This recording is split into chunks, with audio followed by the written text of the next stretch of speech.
Sometimes Dad can't find the start How button. do you? How That's do you what she do the said. record? Can How do you you- see me?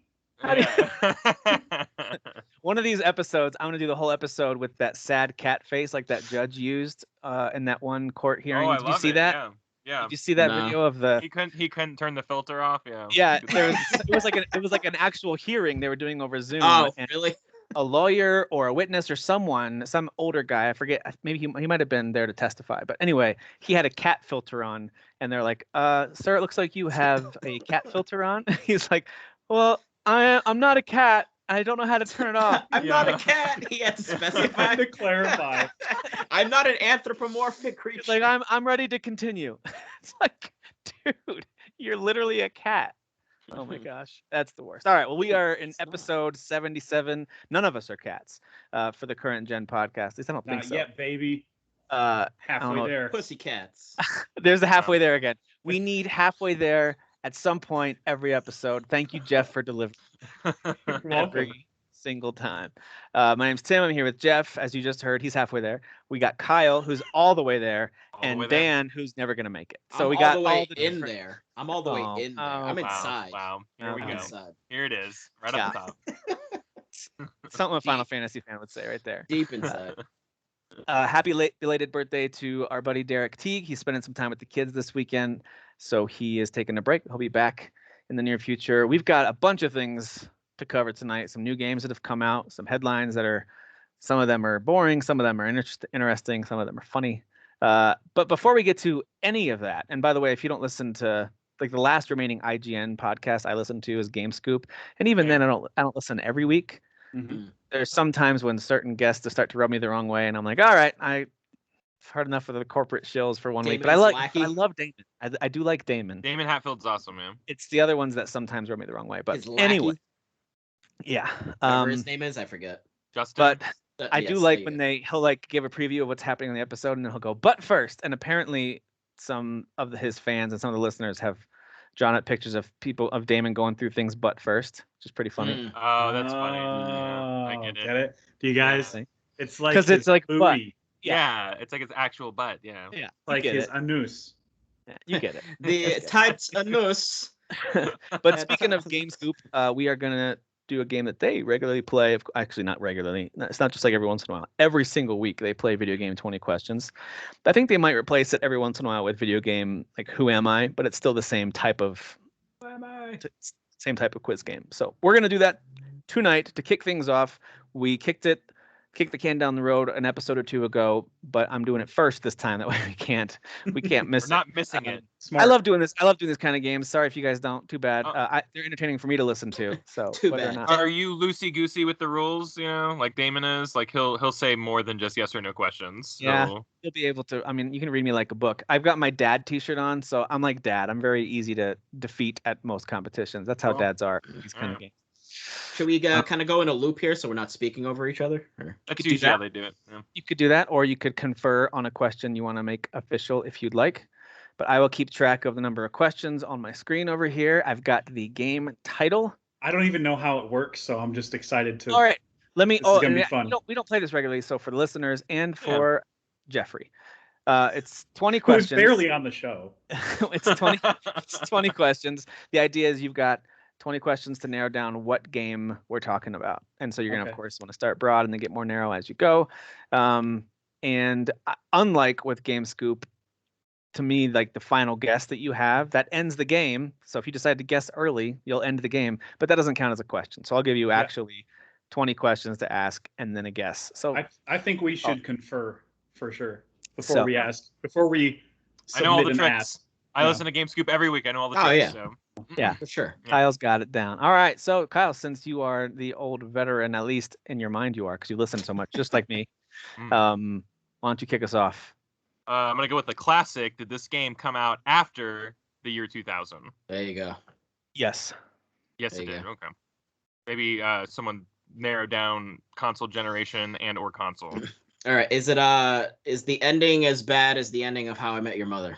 Wow. Oh Here we my go. God. Wow. Here we go. Goddamn Yeah. question. You know, you're outnumbered on this one. I don't like if we had to take a vote of, hey, what's the stance of current gen on How I Met Your Mother? It would be that it's a good ending. So All right. I know Serious question though. Did it come out on a Sony platform?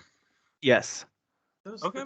Are the console questions a waste to you guys at all? Like, because I mean, there's so many multi-platform I mean, games. you could be specific. I would have Well, been more sure. specific. Like, yeah, it's the first party. Sony just but- popped in my head, and that's what came Yeah. out. So Oh, I wonder why. I wonder why it popped in your head. Blue boy. You blew yourself. You blew yourself. you could narrow it down, blew Jeff. You myself. could Arrested you could ask if it's an Development. exclusive. blew myself. I don't know if I want to narrow down genre yet. I mean, you could. And if you nail it, then Is it an action game? Yes. Oh man. Is it? It's- Well, you yes, should have that said is means it it's- predominantly? He hesitated. It's more things too. That's what I. Because it could be an action RPG. Like Not to waste the question, but is it an exclusive Sony title? Is that official question?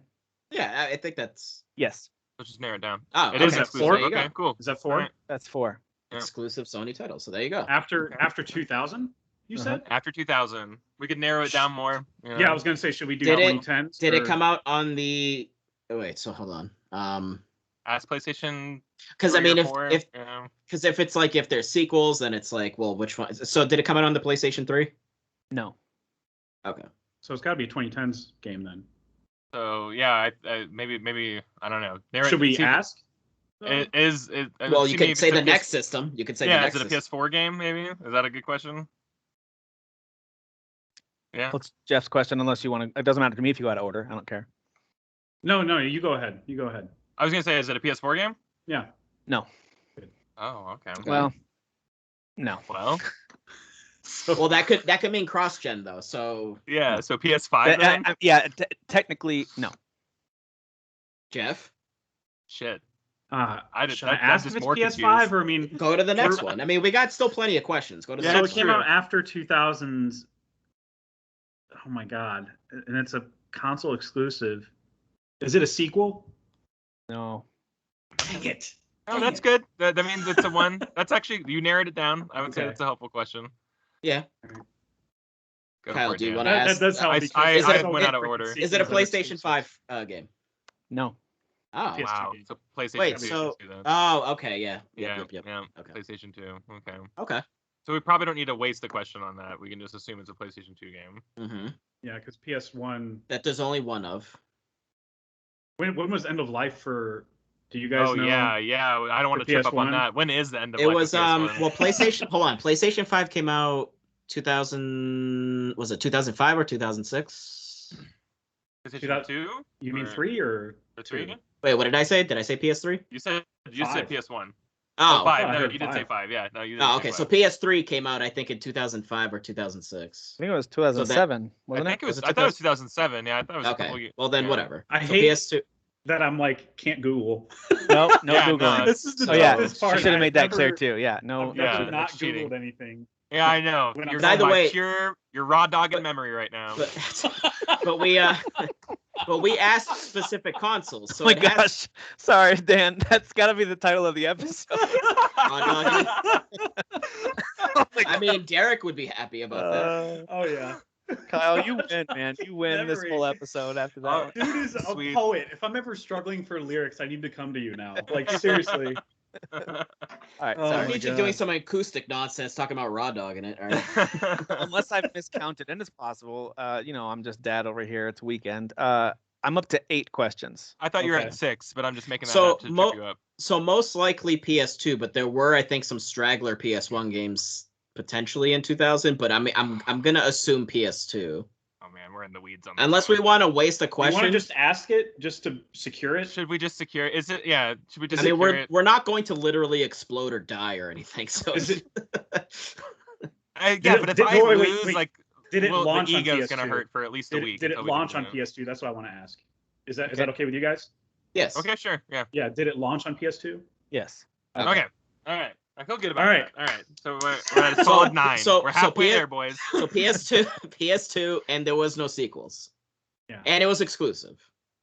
So this might be So- something that I would PS2. not be Just to be educated really on. clear, and I'm not trying to give a hint here, but just to clarify, you asked if this was a sequel, not if it had sequels. And Oh, okay. that's not necessarily a hint, one or the Sure. other. But because I don't want to mislead you to make you think it definitely Okay. does have sequels. But you asked if it Okay. is a sequel. Okay. So All She right. probably it could should have be- asked, does it have sequels? Yeah. Or yeah. well, I mean Learning is that might be everything. too open-ended as well though. Like maybe is it the first of a franchise? Maybe you want to ask that, or I don't know. Do it, Jeff. Okay, is Yeah, it go for the? it. I'm asking all the questions here. I feel bad. Go ahead, You're Jeff. doing good, Do it. dude. I Jeff, think you're doing do good. it. You're nailing it. Is it the first of a franchise that had sequels and spin-offs? That's what I mean by franchise. No. Oh. All right, it's one and doneer. Hmm. Okay. PS2 one and doners. Yeah, this might be Um, something that I don't know because when I was a PS2 gamer, it was just like GTA 3 for me, and that's Vice City, and that's All it. right, That's so it. You know what I mean? You were I a have bro. I have an idea what it could maybe be. So, So I throwing out some names. well, hold on. So, do you We're ride not a horse? guessing. Do you Do you ride a want- horse in the game? Okay. Yes. Okay. Ooh. I Ooh, I do you think I know fight- what it is then. Do you but- fight giant colossi? Yes. Would that be a good There question? you go. Yeah. There you Is go. it Shadow of the Colossus? Yes. 13 questions. Actually, that was 12 questions and then your guess. So that was really good. Wow. You guys Hey, crushed it. y'all Sweet. narrowed it down. It was That was the first one that I thought of that didn't have sequels. So I was like, all right, I probably wouldn't have gotten to Shadow of the Colossus for a hot second, Dan. So Yeah. that was I would not have been able to get because I didn't play much of the remake at all. But So you I, whittled didn't- it down. Those were, I didn't even know about This horses. is why my room is blue. I know all. yeah. Yeah. Yeah, developed Right. by Japan Studio and Team Ico or Eco, however you pronounce it. Published by Sony, released October 18th, 2005 in North America on the PlayStation 2. The reason I kind of hesitated on the question about consoles because it did also come out in PS4 It did. as a remake. Sure. So, Yes.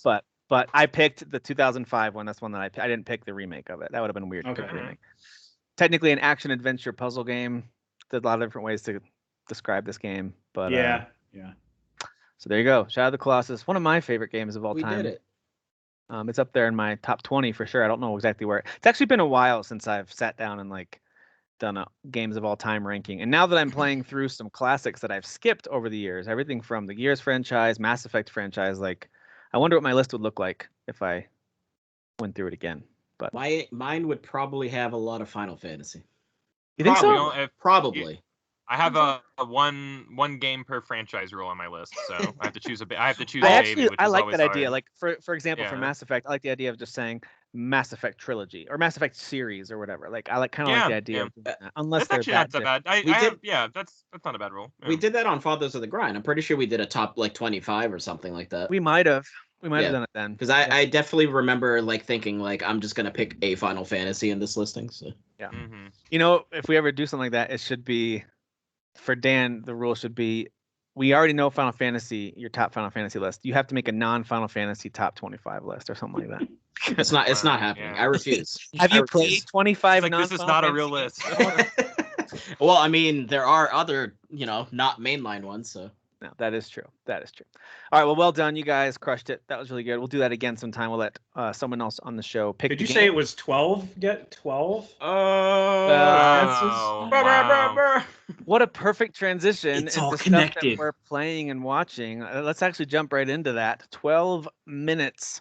This is a game that was revealed. Oh, was it this year or was it the year before? I want to say it was this it year. was a couple of years ago. I think. I thought it was a It couple of was- years ago. It was a Yeah, couple of years yeah. ago. First time I remember really paying attention was during some kind of Xbox showcase, and I forget Uh-huh. when it was. I want to say it was during the Cyberpunk when Keanu came out. Oh, that sounds. I think it was that Been E3. it? That could have been it. Was that Yeah. Was that two? No, that was that's the 2 last years time ago, we had yeah. it in- The last Yeah. E3, yeah. in person, yeah. Remember I he wanna say said that's you're all when I saw the- beautiful, and for a hot moment we Yeah. were all really excited about Or that game. It was breathtaking. really good times. Yeah, I It was know, such right? I good want to say times, that was yeah. like the first time I remember seeing a top-down thing, and it was like just the characters going through the motions over and over again, and the setting. Yeah. Well, it's one of those I- games and you just kind of like you log away like this looks interesting. Don't know what Yeah, this yeah. is. And but this did looks they in- have the voice cast nailed down by No, then? I or think did that was come later. out? Yeah, That I was- think that that was came later. later. Yeah, that yeah, was later. yeah. It showed them like in a room, kind of like a dark room, and they were like talking about how this is so interesting. I think Mhm. pretty sure Daisy Ridley and Defoe, probably McAvoy also. It's like our first VO for a game. I don't think they've done any other games Right. that I know of. I don't think they I- have. Maybe Defoe, certainly I think, Defoe? has for some Spider-Man games. Oh, okay. Oh, yeah, that's a good call. I think so He too. might- he might. Yeah, Daisy Ridley, I maybe, don't yeah. remember hearing her American accent ever before. Yeah. No, I could be wrong. actually would have never known it was her unless I knew it was her. You know. Yeah, Like, exactly. Just, Yeah. Only certain words that I actually hear like her. I'm like, oh, that's Ray. Yeah. But like mostly But it I was sounded like, nothing oh like yeah, her, this yeah. is like an American girl. Yeah, that's Yeah. good. She for her. also, I mean, for this young Star Wars actress who was so wholesome before, dropped a lot of F-bombs. Yeah. Yeah. Yeah. Wow. Also, Yeah. there's like a really like define like what the like Yeah. just really Yeah, emphasized. she like, had some F words to get out of her system for sure. Yeah. For sure. Yeah. I think I that's get why it. that's why she said yes. She read the script and she was like, don't care what it's about. Yep. Absolutely. So what's this game about, guys? So yeah, Oh, good boy. question. It's a So 12 loaded minutes question. is it's on Game Pass #1. So if you've got a PC or Xbox and either have Game Pass or have been interested in trying it out, this is a great. To me, this is one of those really good palate cleanser type of games. It won't take you more than like if you have a lengthy play session some evening or some weekend day or day off, you could knock the whole thing out then, or maybe over a couple nights or something like that. You can knock it out. It's not a super lengthy game. It kind of feels like watching a. It's not quite like a movie. To me, it felt like longer than a movie. Maybe more like a two-parter, like a mini series or something. Yeah. It's kind of had that vibe to it, where I really wanted to find out what happened next. So the setup of this game is essentially the only shot that you get in terms of visuals of the game where you're not in an overhead Sims-like view is when at the very beginning, when the game opens up, and then this is about the very end, but I won't say anything about that one. At the very beginning, it starts on the main character's face getting out of the elevator, and it's not a very clear shot of his face, and then it kind of zooms up above his head, and you have control of him, and that's it. For the rest of the game, it's kind of this top-down Sims-like view, but it's way darker than The Sims. Then again, unless you played The Sims like some friends of mine did, where you put them in a windowless, doorless room and gave them no food or water and just watched them suffer. Then that's you can't hide dark. in the closet, for example, though, and that is in first-person view when you're looking through the slits. Yeah. Yep. But, Blinds, yeah. Yep. So yeah, the game, it's very much a point and click adventure. But with that being said, there are some timing based things that you need to make sure that you do because again, it's called 12 minutes. It's very time sensitive. Once you start to piece together some things, and you're in a loop. So what happens is you start right at where it is the minute hand hits the 12, and then you go for a certain amount of time, and then it resets either when something bad happens to you or when the time runs out. It kind of resets, but you keep your memories, you keep everything that you've learned. If you noticed a clue or had a conversation, now you've got new dialogue options as you interact with other characters. There's a most helpful part is when you memorize a phone number and you call it, you retain that phone number as an option to call in later loops. So you don't have to remember it again, which is awesome. Thank God. Which, by the way, that's a nice hint for folks who are going to try it out. Yeah. And it's not spoilery either. It's just a nice hint. Like, hey, those are the kind of details to pay attention to. Yeah, that's kind of stuff you want to look at. If you have a chance to use a mouse for this game, whether you use a wireless or USB mouse for your, I don't know, is it mouse compatible on Xbox? I don't know if it's compatible. No idea. I've been using the controller, so. But if you've got it on PC for sure, I recommend that just because the ability to hover your mouse over everything really quickly to see what can I click on, that was just really nice. It made the game much smoother for me personally. Yeah, same here. But yeah, you just gotta look for everything to controller. interact. So yeah, I thought it was a big pain on controller. Was it a pain? Okay. Yeah, I mean not like unplayable, and You it's just move not the like cursor around with the. I didn't stop playing it, but like I could be. The very first thing I said in chat to you guys was like, "Boy, I bet this feels really good on a mouse and keyboard." Yeah. I think a helpful thing with the controller, because I was basically you move the cursor with the analog stick. And I kept moving it up to the top to bring down the menu. But if you actually just hit like the bumpers or like left and right on the D-pad, it just brings it down immediately. Oh, thank so you. like I didn't know so that. you can kind of just like it's a little more snappy. So then you can kind of like bring that up and drag. That's way snappy because you can go through the stuff in the menu with like your D-pad or whatever. So like, you can pretty quickly. Yeah, I didn't know that. That's a good tip. Dang. Yeah. So there are certain, I mean, if you think about this like this, you got this one starting point and then it kind of builds out like this huge web, all these branching possibilities. One of the things that can feel overwhelming about something like this is when it goes wrong or you know, that loop is finished and you start over, it can feel a little overwhelming to be like, how do I get back to that moment and then pick that one different option? I think, yes, that still sometimes is a thing. You do have to go. Sometimes it's a little tedious to go back through, but other times, because of what you've uncovered, you can kind of skip things that you thought you had to go through because now conversations can move much quicker. You can kind of click or hit the button to skip through some stuff. Yeah, he summarizes his dialogues at some points if you're repeating options. Yep.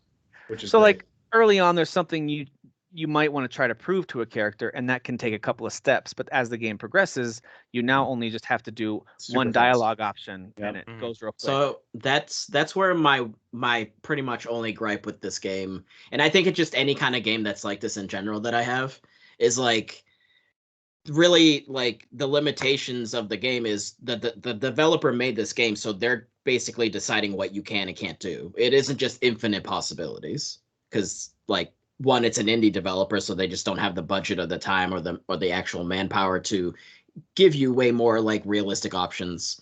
Yep. So like there'll be moments when something's happening. Like there was what is it? There's like a moment where like, so there's the watch, and you find out the information about that and some other information with the wife. And at one point I'm thinking in my head, I'm like, why don't just on the next loop, I take the watch, I just huck it right outside the apartment. I'll barricade the door. Like, so like kind of like, just thinking like, what would I do? And you can't do that in the game because it's just not an option. That's just not a thing you can do.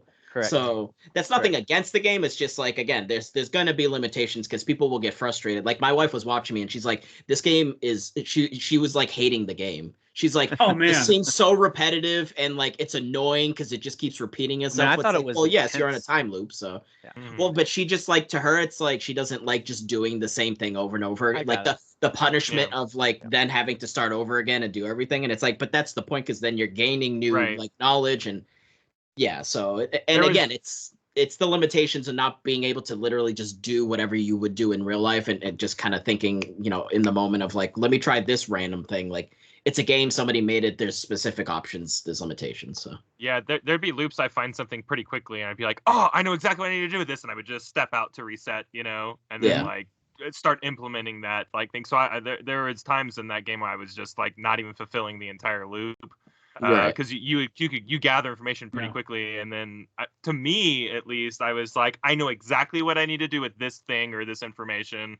Like I just thought that part of the game design was really good, but yes, I mean there are going to be some limitations for sure. I agree with you, Dan. It's more like a really well developed choose your own adventure than it is, because it's very defined pathways. It's just they happen to give you all kinds of, so like they might have, let's just say there's 20 total pathways, but they've got a lot of different connection points where you can actually get to this pathway by doing different things than maybe Kyle did. So anyway, I really admire what they did with the storytelling. I think it was well done. I felt like the voice acting was pretty excellent throughout. I didn't feel like anyone phoned it in. I mean, 3 excellent actors. So. I thought. Yeah, but I mean, you can have an excellent actor who's like, oh, video game voiceover. Sure, I'll just do this on my phone. And Obviously, not assuming that they're great at actors, that they're going to be great at VO, but clearly the director did a good job directing them to do the excellent VO. So McAvoy is just a natural dude. I just love the way he. I mean, this is like in any role. I don't know. He's just got a different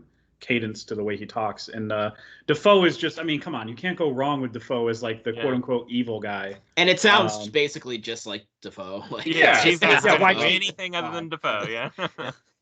Godspeed, Spider-Man. Yeah. I was waiting for him to say that at some point.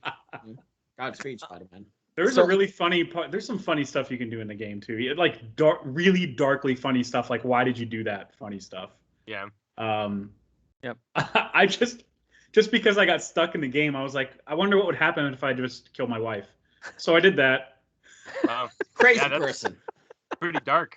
So I did that. Yeah, so and there's a part too where I'm able to take control. Let's just say I'm able to take control of the cop. Okay, take control of the situation, and he's laying on the ground, and I just knife him. Yeah, well, right, because he has some items on him. For anything to happen, I just started knifing him. Like, plus you got the big kitchen knife on the counter. You can always grab for that too. Yeah, right. Yeah. I don't know if you noticed this. Mild spoilery here, I guess, if you don't want to know any of the mild, just very very mild, but like.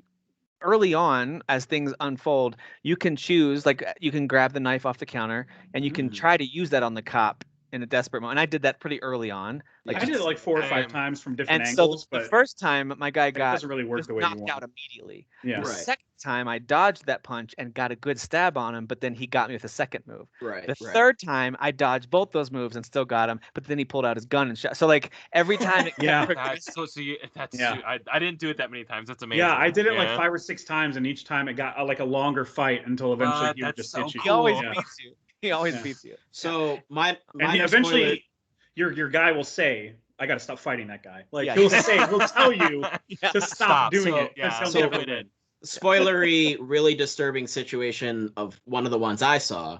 I don't know if you guys caught this one. So I already said spoilers. So you find out early on the wife is pregnant. If you Kyle, go in, get far yet before we spoil it for you too. I still haven't beaten it. Oh, Kyle finished it. Jeff, did you finish it yet? No, I didn't finish it, but I'm really, really far into it. Okay, got it. Go ahead, Dan. All right, so early on, you find that out. At one of the loops, I went right into the closet immediately, so my wife didn't even know that I came home. Yeah, I waited. She drops hints like, "Oh, I didn't hear you come in." Just pay attention, everybody, to the dialogue. Everybody's saying something important. So if you go right into the closet, she doesn't even know you came home. Time moves forward. The cop shows up. So he ties her up. He's throwing her on the ground. He's like interrogating her. So he's punching her. And he's asking about the watch, and then it is dark. I think she does tell him where it is, and then he shoots her right in the head. So then just a pool of blood just starts falling, and I'm just sitting there in the closet looking like yeah. All right, and then I came out. I came out, but then like the way that he's like, oh, she's dead. Like at first, didn't even seem genuine. Like he didn't even care, and then he kind of reacted appropriately. But like it was really disturbing because I literally just watched my wife get murdered. Like just in the closet, just staring at her. I was like, wow, that's that's real dark. Sometimes the best way to find out information in this game when you know nothing is to just not do anything and to let it play unfold. out. That's actually how you should start the game. Let things unfold a couple different ways. Maybe just a few conversations. I would say the first couple loops definitely. I would say for me was like I knew what the game was because I, saw the trailers and the gameplay and stuff like that. So I knew that a cop was going to come in and ruin our night. So the whole time I was just like, all right, let's go, man. Like the first few times I was like, let's go, dude. I'll take you down, bro. And I didn't even think to just pause and let it happen and see what the whole ordeal is about. Yeah. So it's really fascinating. There are some cool things that they do with the story, and it of course is overall just kind of has a very dark vibe to it. Everything that all the things are exploring are kind of darker themes in general. Even just the idea of a husband and wife trying to have a nice evening together gets interrupted for crazy reasons that start to become more and more clear, and then other things start to get revealed. It just gets pretty dark, but I like it. It kind of felt like if you were to do this as a episode of Black Mirror or as a movie or something, you could skip through dialogue in a way that doesn't feel repetitive as it does to a gamer, or especially I would imagine someone watching someone else playing the game probably feels very repetitive. But I could see it being done really well because the script is so good and the story is really intriguing. But they would just have to, the director would have to cleverly, quote unquote, fast forward through parts that are repeated. Yeah. And that intro, Groundhog Day, they did that. They did that. That movie wasn't boring, even though the same thing's happening. They just did it in creative ways. Shout out to that intro and just the song, the really eerie, like kind of building up as the clock is ticking. I was like, oh, this feels like a movie. I'm like, I'm pretty into this. It's very cinematic, for being clearly a game, graphically speaking. Yeah. Like it doesn't look amazing, but the art style is kind of. I love the colors at least. It's very cinematic from the voice acting to the score. Just the usage of music and musical cues and stuff like that. Oh yeah, when the 12 minutes is up, it's like, oh, there's like a swelling. It's coming, like swelling orchestral thing. This is one of those games that I think kind of sticks with you. It'll stick with me at least for a while, and it's not because it's got some really abstract ideas and it's really artsy. No, it's like a really well told story that just about anyone could enjoy and understand. I think it does a good job of straddling that line between it's indie because the production value, like on the visuals, are fine, but they're not going to blow you away, and the gameplay is fine for what it's supposed to do, but it's not like it's not going to win gameplay category. But at the same time, it feels mainstream in a lot of ways because of the voice actors that are in it and the fact that it feels like a suspense thriller. So I think they're going for some game awards on this one. Maybe like her story that game was like, I mean, you're literally just watching live action videos of somebody acting and trying to decipher what the crime is and if she did it. But that won a bunch of awards for like story and acting. So I mean, this one has a shot. Be up for those. That type of stuff. Has a shot, yeah. Yeah, it's good stuff. They're actually this year there haven't been, compared to especially last year, had some amazing video game stories, just absolutely stunning stories and gaming. Yeah. This year hasn't been as strong in that area, but this game's definitely. We can count Mass Effect, right? I'm gonna. No. Me and Tim are gonna count Mass Effect, guys. Yeah, we're counting it. We're counting it. Speaking of which, I did finish Mass Effect 2 and loved it. It is instantly up there in my top games I've ever played. I love it. I don't know where it would land, because I've got some games that I can't help it. Nostalgia just keeps things in the top, maybe where they don't belong objectively, but that's for me personally, WF No Mercy for me. That's like, dude, that's one of my favorites. It's inexplicable, but it's in my top 10, guys. I know there's better stories, but come on. What are you gonna do? Better stories. Yeah. Nah. Yeah, I'm gonna take you guys on, all three at once, with the microphone. And he's like just waving. Yeah. That's my belt. All right. So anyway, I loved Mass Effect 2. I will admit that I did refer to guides every once in a while because I don't want anyone to die because I liked all the characters. Oh yeah, I did. So you did the same thing I did. Then. I think it's okay to do. I didn't go through like a step-by-step guide, but I did get like the general. Here's how to keep everyone alive. Do these. Make sure you do these things. Make sure you upgrade those things. Make sure you make. There's a couple of key decision points. So here you go.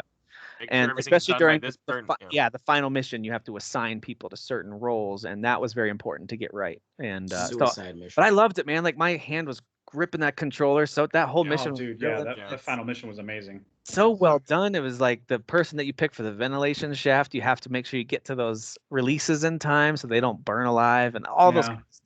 That was the most stressful part of it for sure for me.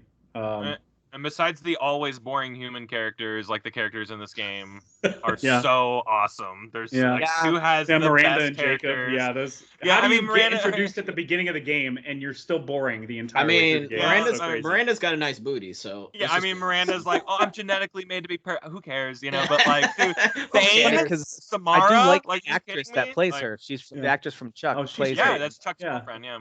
I like her, but no, her character was not interesting to me, so that wasn't even all day.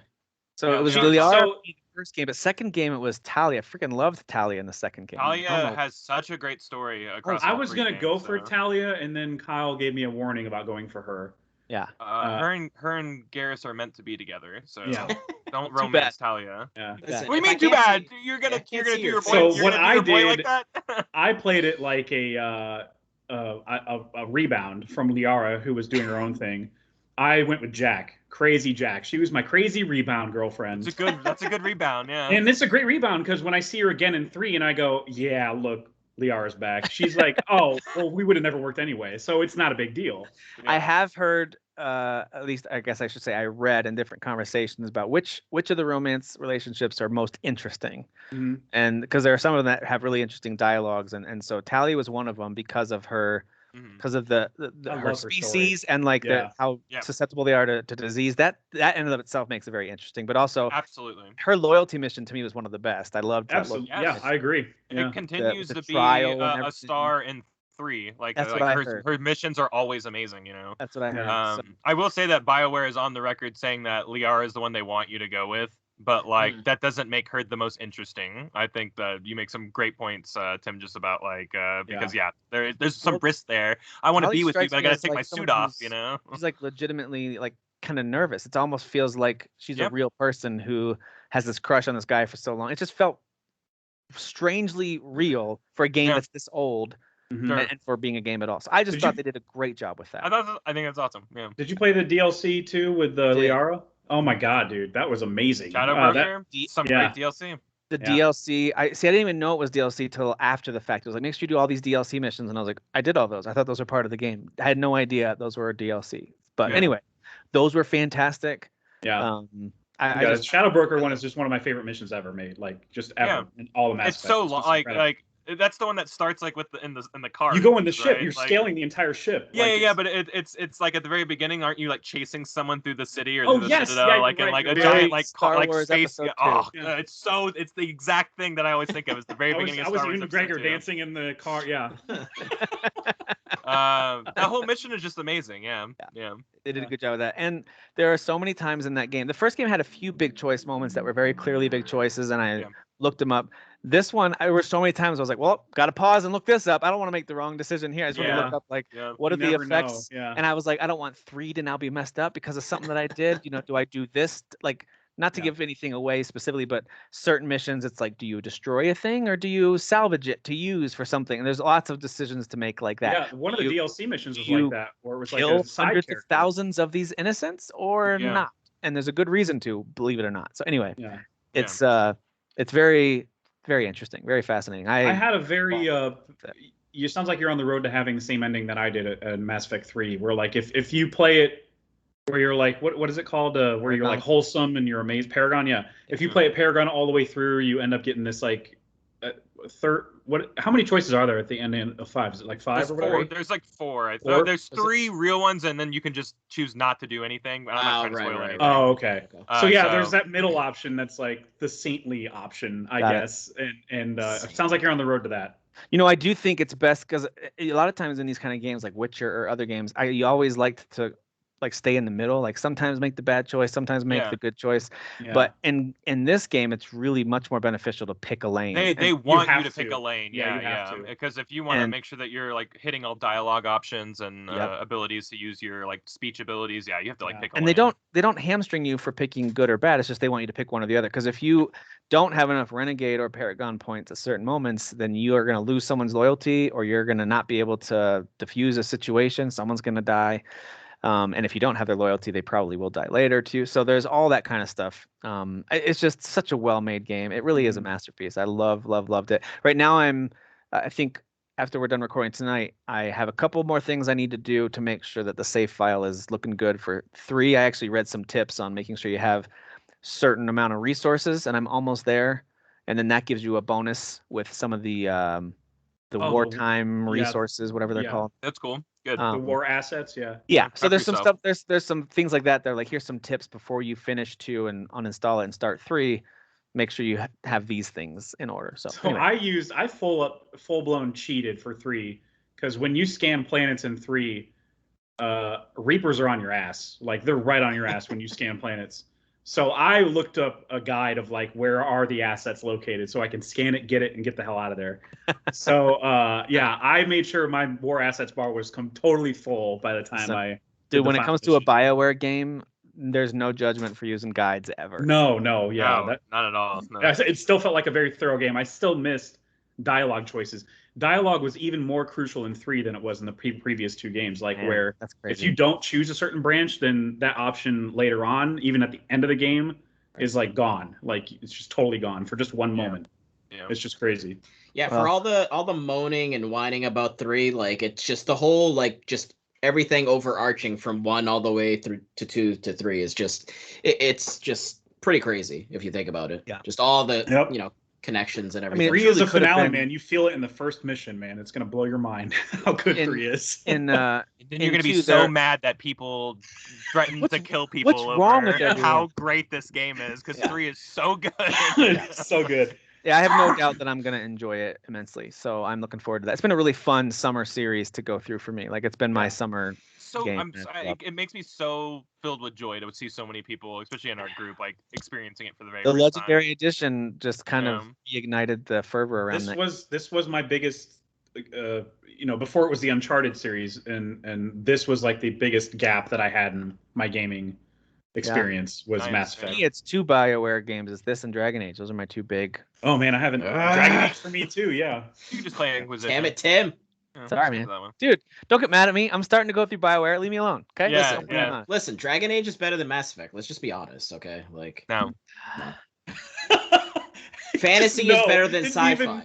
Didn't even elaborate. Fantasy is better than sci-fi. It's not, but that's okay. Sci-fi is just literally like right now, but like in a few years. Like fantasy isn't real. It can never be real ever. Their dragons don't exist, so it's cooler. So Speaking of cool dragons, I want to hear about Tales of Arise.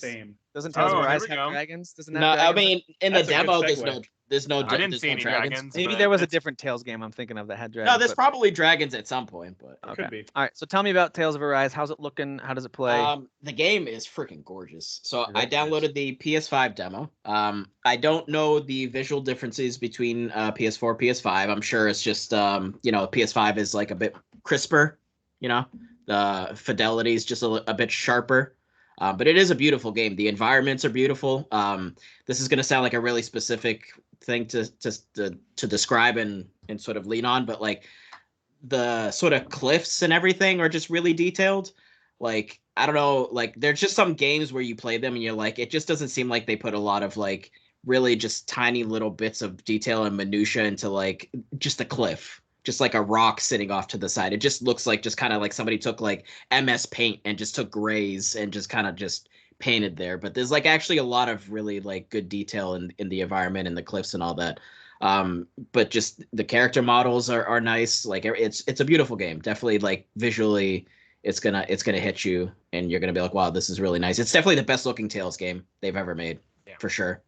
Combat is fun. It's not too fast, not too slow. It's action RPG straight up, right? So it is similar to how it's been before, but like it's basically like an arena. So like right when you go into the fight, it's like kind of like a circular arena, and you can just kind of just run in any direction. Okay. So it's not like kind of like straightforward how they've kind of been for a long time. Yeah. I don't know if Berseria was like that. It was kind of a high, but you could, I think you could run diagonally and stuff like that. But it's always you're on planes, like you're running on planes. Right. That always felt like. Whereas this, like, there's a dodge button, and there's a lot more control of your character in this game. Yeah. So there's dodging. You have your arts, which basically is designated to X, square, and triangle. So those do different abilities depending on which character that you're using. Something I actually really like. There's a CP pool, which essentially is for your arts and like healing. So instead of every individual having kind of like their own pool for like doing magic and all that, it's just like a collective pool that's just kind of sitting off to the side, and everything feeds off of that. So you don't really have to like really worry about managing different individuals, magic points essentially. It's just all one pool, and then if you need to fill that back up, you just use the item and then just fill that back up and you're ready to go. So you swap between party members and control them directly? So in the demo, I'm assuming this is how the game's going to play, but in the demo, right when you start it up, you basically choose who's like your main character. Okay. And I'm wondering if like the story's going to be a little... I don't know how it's going to play in the final game. Me neither. And classically Tales, you can just switch to other characters or choose from a menu who your lead is, but like I didn't get a good read on what that was like in this game from the demo. So basically I played as the first two like main characters. So it's was it Alphen and Shion. So Alphen is the dude that kind of has like almost like this metal looking plate over his face. Mm-hmm. And then Shion, she's got a dress and she's got like a rifle. So as Alphen, he's got a sword. He just kind of basic fighting with the sword and all that. But then you can summon your party members in the middle of battle. So if you pick him, you're using him mainly, but then you can summon like your party members to kind of jump in and do like a special attack.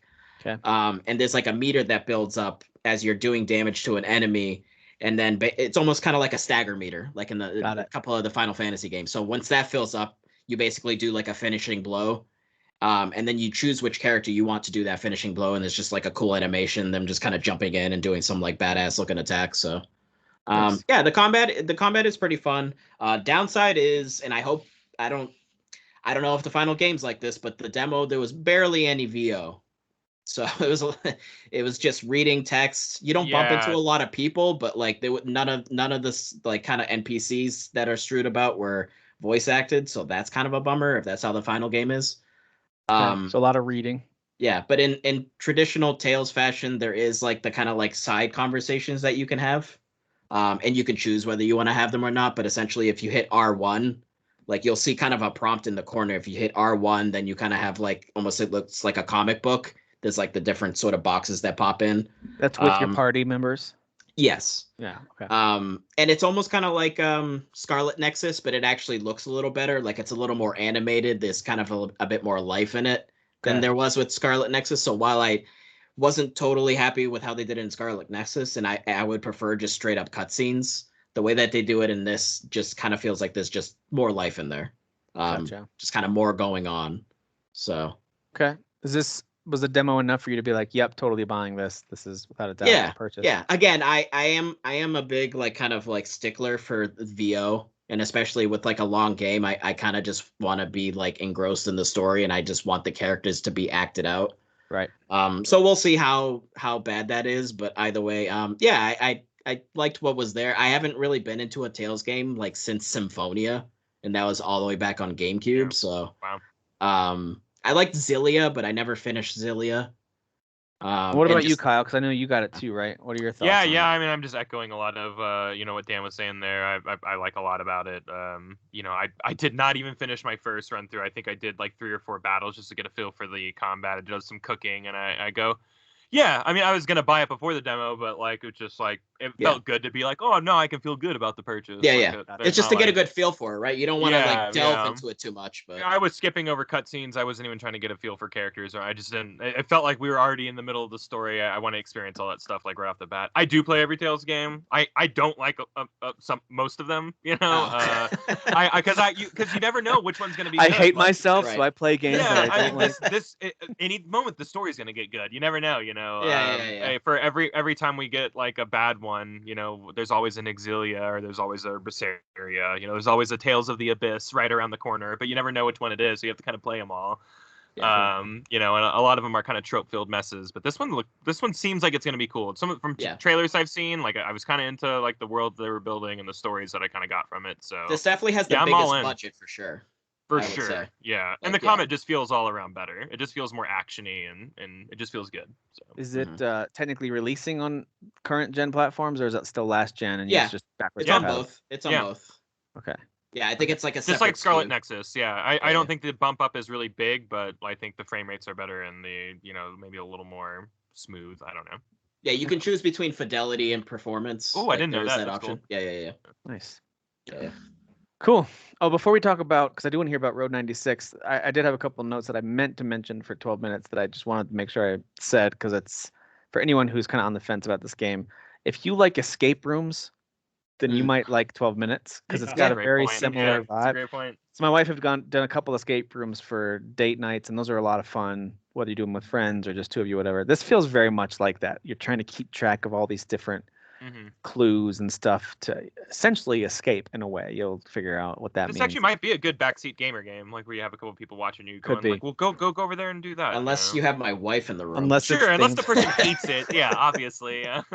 Also, the last thing I mentioned too, there is like a quote unquote true ending, but there's some also like secret alternate endings. There's multiple ways it can end, but the true ending is a little tedious because I got it this afternoon during lunchtime. It's it's pretty easy to miss the interaction that you're supposed to have in order to kind of trigger that conversation option for the true ending. But the good news is very easy to game to replay and kind of get back to that moment. Not a big deal. So anyway, just wanted to mention those things before we moved on to Road 96. This is one that I think was made by the folks who did, remind me, because I remember looking at this. Valiant Hearts? Valiant Hearts, thank you. Oh, okay. What was the other one they did other than Valiant Hearts? There was one that was praised as well, if I'm not mistaken. It was an indie-ish game. I can't remember. Is that the game that rhymed or whatever? I don't know. Call Derek. Derek knows all about it. Derek knows. What that game was called. He would definitely know. So I've seen Road 96 talked about with like different indie worlds as well as other indie showcases, and I am curious how it is. And I know it's another one of those ones where the idea is you pick the route, like you pick your road, and it's your journey, and like that's kind of how the marketing has pitched it. I feel like there's like 3 games like that right now. I've already screwed it up big time. There's 8 episodes total. It's kind of like, it plays kind of like Telltale. If you're familiar with Telltale, but it's like first person, it's that. So you have a lot of dialogue choices and decisions to make along the way that impact how the episode ends for a specific character. Each episode is a different teenager that's trying to cross the border from some country that's similar to the United States that's been taken over by a dictator to somewhere else like Canada or Mexico. So you're trying to leave the country from a dictatorship to go somewhere else because apparently teenagers are put to work like slaves or something in this game. That place sounds amazing. I love that place. It sounds great, and it's 1996. Put them to work. That's why it's called Road 96. I think it's because of the year. I assume it has nothing to do with the actual road. But I only did 2 episodes so far. One was a full hour, and I got to the border, and I was so close. I was on the final step, and then I messed up and I got arrested. And the second episode was like 15 minutes, and I got arrested like right away. Sure. But apparently, there's a way to get all of them to the border and across it. Like, and I was like, how? Like, the second episode was like, I was screwed from the start. The girl that or might have been a dude. They don't have voices, the person that you're playing. Everybody else has a voice, and you just pick text options, kind of like Outer Worlds. But she started with like barely any health. So like at a certain point when you move on down the road further, it's like hundreds of miles further down the road on a 1,000-mile journey. Your health depletes each time you move along the road. And like in the first time that I moved along the road, like my health was totally depleted, and I got arrested right away. And I was like, well, then how am I supposed to get all these characters? Whatever. Apparently, there's a way to do it. I think just like 12 minutes, you got to figure it out. It wants you to replay all these episodes over again and make different choices, basically. Yeah. But, I mean, the real story here is that none of us should ever trust Jeff to get us across the border. No. Or we're gonna die from starvation or something. We need to find anyone else, really. Is the message here. This game is interesting to me. Again, I haven't. 12 minutes is the first kind of straight up adventure game I've played in a while. Not in super long, but in a while. And so Row 96 does have my attention. It has my curiosity. You know what else has my curiosity? This and 12 Minutes and Forgotten City are all kind of like Forgotten City. That's right. Like akin to each other in terms of the type of game that they are, where you're trying to solve some type of mystery every choice that you make has consequences. I love those type of games. They all have Willem Dafoe in them. Yeah. So, one can dream, Tim. What does he say? Godspeed, Spider-Man, or Godspeed, Spider-Man. Godspeed, Spider-Man. One of his old sailor lines from The Lighthouse that I can't remember. Or he farts a lot. I think first thing I saw him in was the brothers. What was that? The Saints one. What's that one called? Boondock Saints. Boondock Saints. Thank you. Yeah, he's excellent. There was a firefight. Yeah, that's the first thing I saw him in, I think. Yeah. Anyway, we should call this episode Xavier, a Jedi, and a Green Goblin walk into a bar. That's all right, we can do that. We can do that. Well, what about Samurai? So tell me about Ghost of Tsushima. It just came out today, so we're recording this on Friday, when the director's cut came out. I haven't had time to try it out. I know Derek did buy it though, so thanks, Derek. So now I can try it out. I'd have to do a more full conversation with Derek on the next episode, but yeah, we'll definitely have to get more thorough in the next episode on this one. But even my though big curiosity is for next DLC, the added piece. Did anyone try it yet? I did. No. I played about 30 to 45 minutes of it. Oh, okay. Yeah. I'm about the same length that Kyle's at. Yeah. Okay. First off, game looks amazing on PS5. Like, oh my god, yes. Wow. Like, it's so unbelievable how smooth it plays and looks, and just like I was like, oh yeah, there's a lot of particles in this game. What a just perfect fit to like really put your PS5 through the ringer. Immediately the story is like really cool. I would say like the bad guy that they said, the eagle or whatever, the bad girl. I don't know. Like it's gripping. I think it's immediately I'm like, oh okay, yeah, I'm interested in like solving this issue, and hacking some people up over it.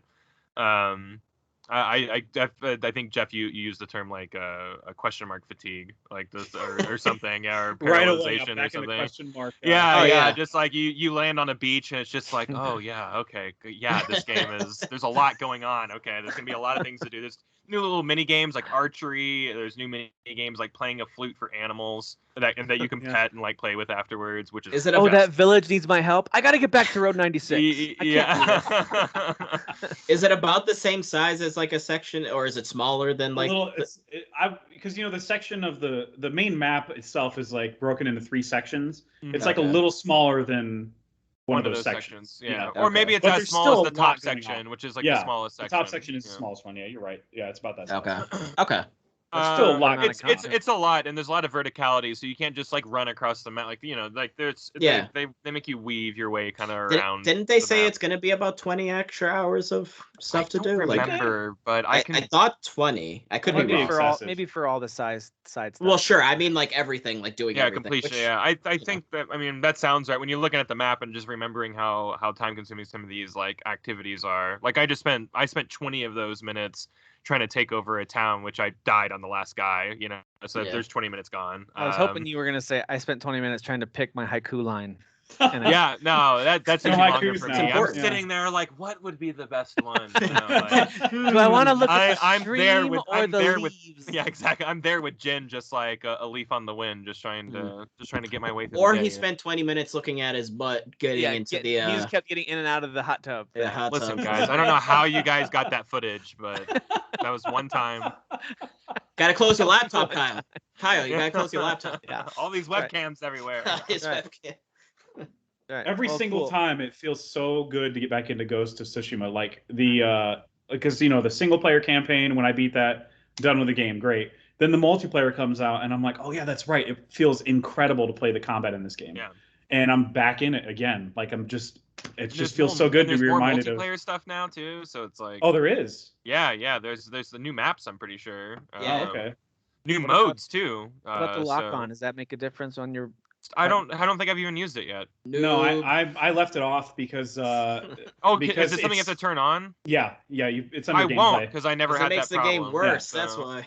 Yeah, exactly. There's already like when I was, I jumped a bunch of dudes that were just wandering down the road, and there were like 8 or 9 of them, and they all came running at me, and I'm like, if I had auto lock on, I would be losing my mind because they're all coming at me. Yeah, I wouldn't want auto, but I love when games let you. Or not auto, but you know what I mean. Target, whatever. If I want to, I do like the option to. Listen, in real life, Tim, samurais don't have lock-ons. Right. Yeah, the reason why I like it is when you've got a variety of enemy types and you have to use different stances or different approaches on each of them. That's when I like, because then there have been plenty of times when I played through that game, which, by the way, my favorite game of last year. So this is one of the smallest nitpicks you can get. There were times when I was like, I feel like I've gotten pretty good at this combat, but by the end, sometimes the game thinks I'm trying to do this attack on that character, and I'm clearly not. I'm trying to do this on the guy with the spear. I don't know why they made me do it to this. Anyway, all that will make you feel better. A little luck. This one has goddamn Mongolians that are that carry more than one weapon. So you're gonna be changing stances with one villain now. That's actually what killed Jeff. That's actually what killed me. So they're carrying guys? different Yeah, kinds. like he switched from they have spear a spear to 2. and a shield. Yeah, he switched from spear to 2 swords, and I was like, why can't I hit this guy? I didn't process that he had switched weapons. It's amazing. You play through that main game, and you feel pretty beastly by the end. But then I'm assuming with the DLC, they're gonna humble you. When you start the DLC, it goes, "Are you sure you want to go this?" DLC is for hardened warriors, and it's like, oh, okay. Oh boy. I haven't played this game in a year. So. Yeah, exactly. Can you teach me again? Yeah, no, and it doesn't. Like, I had to go in and kind of like, all right, I'm gonna sneak around. Yeah, I'm definitely sneaking everywhere. Yeah. I didn't play the game that way. It was the same way doing some of the Legends missions, especially even the early on ones. They're really easy at first, and their ability to spot you is really bad. But then as soon as you go up to even just the middle difficulty, not even the first one, like the way they start linking enemies together, like 2 really tough ones, you have to kill them within like 10 seconds of each other, or they're gonna revive. Oh, so ridiculous. It's so good. I really like the multiplayer a lot in that game. It's very. Very good. All right, we'll dig into Ghost a little bit more next week, assuming a few of us play some more of that DLC. I'm hoping to have it beat. Next week is just as loaded of a week, release-wise, for me at least. Yeah. So I hope to have it beat before Aliens Fireteam drops. Yeah. Well, for me, it's Psychonauts 2 next week. But yeah, we'll see. I'll be playing that too. I'm gonna play both of those. See what happens. But it seems like for some reason people are still playing this Avengers game. Oh man, how dare you say that? Me. You watch your tone. Hey, you don't say that. Managers, right? Managers. Wow. Listen, this is an easy game to make fun of just because it was critically kind of mediocre in terms of its reception. Yeah. But if I really think back to what was my actual thought when I fired this game and played it, I really enjoyed the story. Yeah. Especially the first half, and I liked the way it ended too. But we've talked about this ad nauseum. I didn't like the mission structure. Once the game kind of opens up to that map, I started to really dislike playing it, honestly. But I loved the story. Like, it was a very meaningful, like, it really makes you love Miss Marvel, and they just did a really good job with a lot of that stuff. So I would be surprised if they didn't do some cool things with this Black Panther expansion that is finally out. Yeah, the stories for these expansions so far, they've done Kate Bishop and Hawkeye. Well, Hawkeye's story was a little weak, but because it was rushed. In my opinion, it was a little rushed. And this one too. I mean, I still think these guys are writing good stories for these characters. I think it's weird that they did 2 back-to-back, literally like the same character. Probably like because it was easy to copy and paste their mechanics. But that's like, I don't know. That's ridiculous. They're both so different, though. Kate Bishop teleports, and Hawkeye is just a dude version of her. All right, but I'm saying like it just cool isn't stuff. like the story of them, the story from each of them, basically like kind of like one whole story. It is. Yeah. She's looking for him her whole story, and she finds out where he is, and then it leads into his story. Yeah. I like that. That's cool. But Black Panther is totally different. It's almost like the Avengers show up just because they need to be in the game. Like, it feels like a Black Panther game. Does he look? It's totally a Black Panther game. Does he like control and fight like Captain America, or does it just look like that? No, I mean, I main Captain America, and I'll say there are some similarities because they're both like fisty guys, but like. Fisty Black Panther guys. feels fisty guys. They both run really fast. Yeah, he feels very different. Like his moves are different. You know, like he is much different to play, and there are different even move commands that you're doing with this character, like pouncing and lunging. Yeah, pouncing is awesome. It's so gratifying, dude. When you can finally pounce one of the big guys too with a hammer. Is that something you can do from a distance? You can just like close distance with that move? You have to be a little closer to them. A little closer, not like a lot of distance, but yeah, you do like cover some distance. Yeah. That's you can just hold down. I'm playing on PS5, so you can just hold down triangle, and he'll just keep doing it until he lands on somebody. Which is really cool. I like that. I do remember I got to a point in that game where I just wanted to see the resolution, and the missions were starting to wear on me. I remember picking Iron Man and just cheesing everything from a distance. Just lasering everything. Oh, dude, once you unlock rockets, don't even play. Rockets. Don't even do anything else. All I did was rockets, and I just was like, this it game destroys their health. It's so fun, and it's kind of the same thing with Black Panther's. He has like little knives or whatever. And once I was like, oh right, he has ranged weapons. I kept using those, and I was like, oh, these are actually really helpful. Whoops, I was playing like the first hour without them. Yeah, same. When they like tutorial like, hey, use these, I go, nah.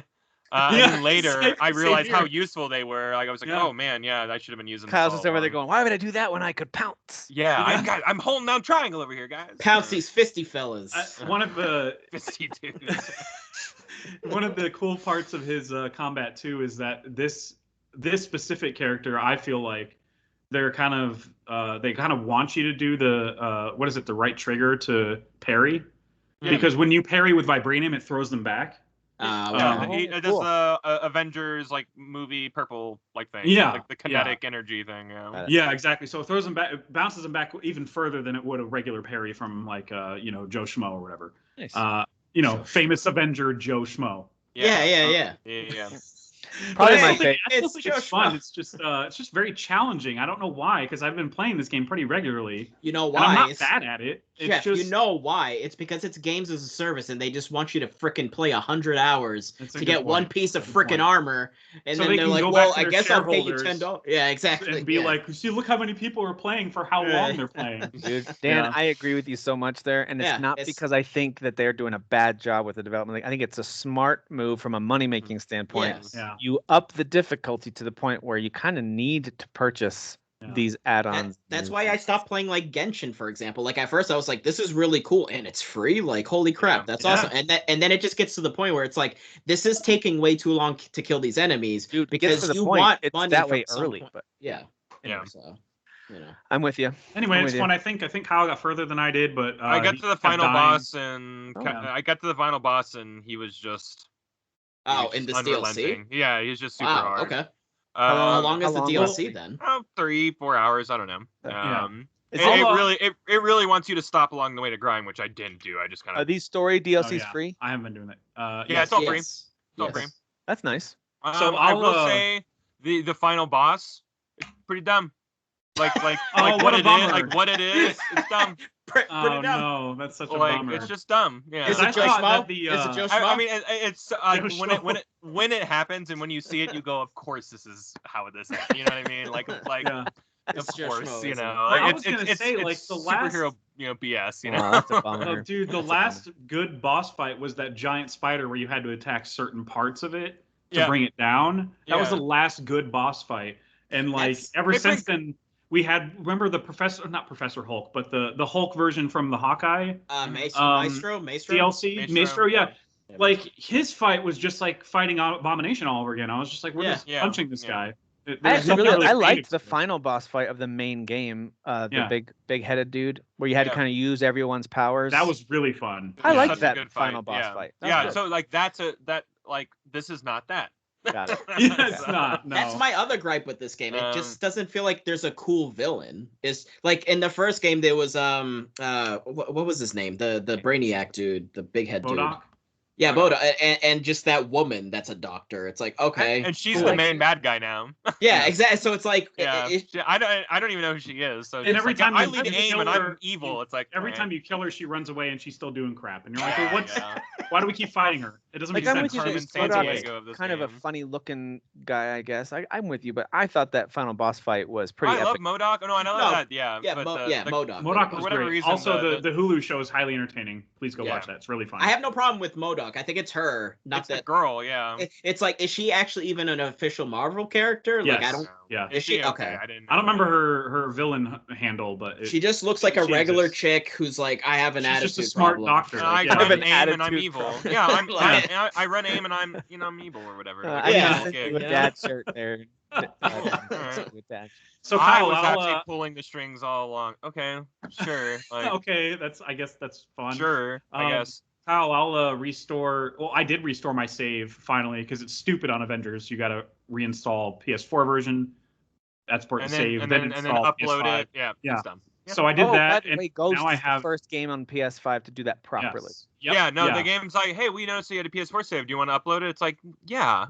Yeah. That's how you do it. You start crying a little bit. I thought it was beautiful. So Kyle, I got my main is Kate Bishop because she's awesome. So we should try to take down that main baddie because she's like level 40 or 50 or whatever for me. Yeah, there's some timing elements to the last thing where it's like you have to do all these things really quickly, but you're fighting bullet sponges, and it's like, okay. Yeah, the game, they know what they're doing. It's time to get, if you're allowed to, use Iron Man to start rocketing from a distance. That's what we do. There we go. All right. Time to start rocketing. That's why you're allowed to do, even though there's single player campaigns, that's why you're allowed to do multiplayer on those. Because it's just freaking impossible. You have no choice. They probably can. They know that, hey, either you're gonna have to pay to do this or get some friends. All right, get some friends, loser. I hope Guardians. It's called Avengers, not Avenger. I hope Guardians is not structured the way that this game is. It doesn't seem like it is. No, it's not. I've been following this game so hard. I don't know if y'all's been watching like the little like nugget trailers that have been coming out, but like that game's gonna be so great and so linear and so fun, and that's exactly what we want out of Marvel games. Yep. Can't wait to play that cloud version on the Switch. It's gonna look amazing. All right. Yes. Yes. It's gonna 720p. It's gonna be gorgeous. It's gonna be, dude. That's gonna be 480 max.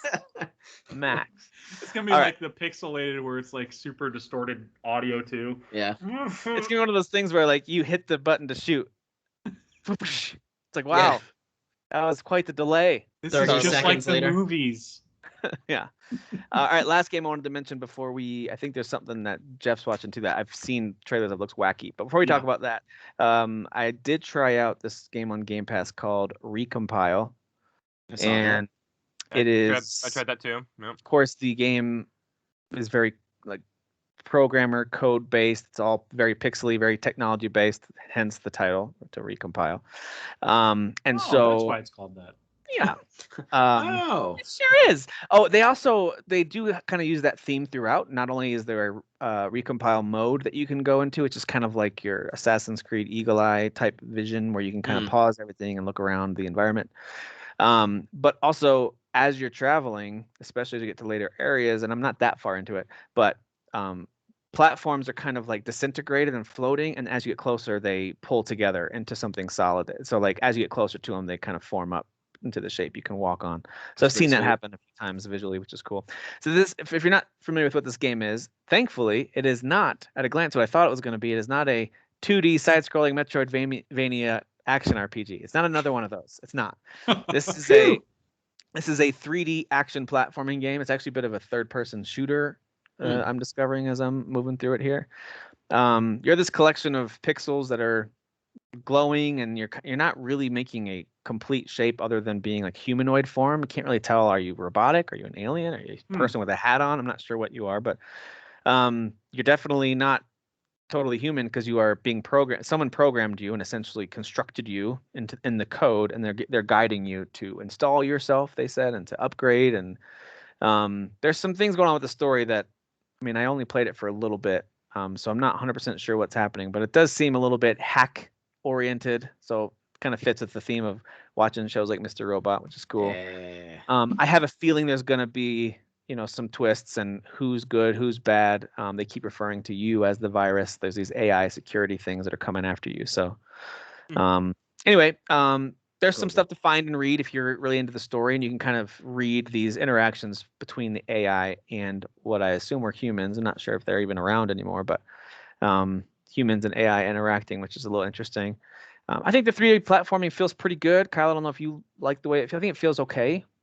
I mean, I really couldn't figure out. I this is the one I couldn't figure out the tutorial on. Like, there was a moment where the game like puts a turret in front of you and is like, use something, and I was pressing all the button, like nothing was happening. So you were holding your PlayStation controller trying to play on Xbox. Yeah, exactly. That's exactly what I was doing. I was like, why is triangle not working? Kyle, you got to recompile harder. Recompile. Yeah, and I said I would take another stab at it, but I didn't. I did like the whole vibe of it though. I thought the music was really cool, and like the look of it was really cool. And yeah, it does look like you're like in the cyber network or something, kind of moving around and manipulating things.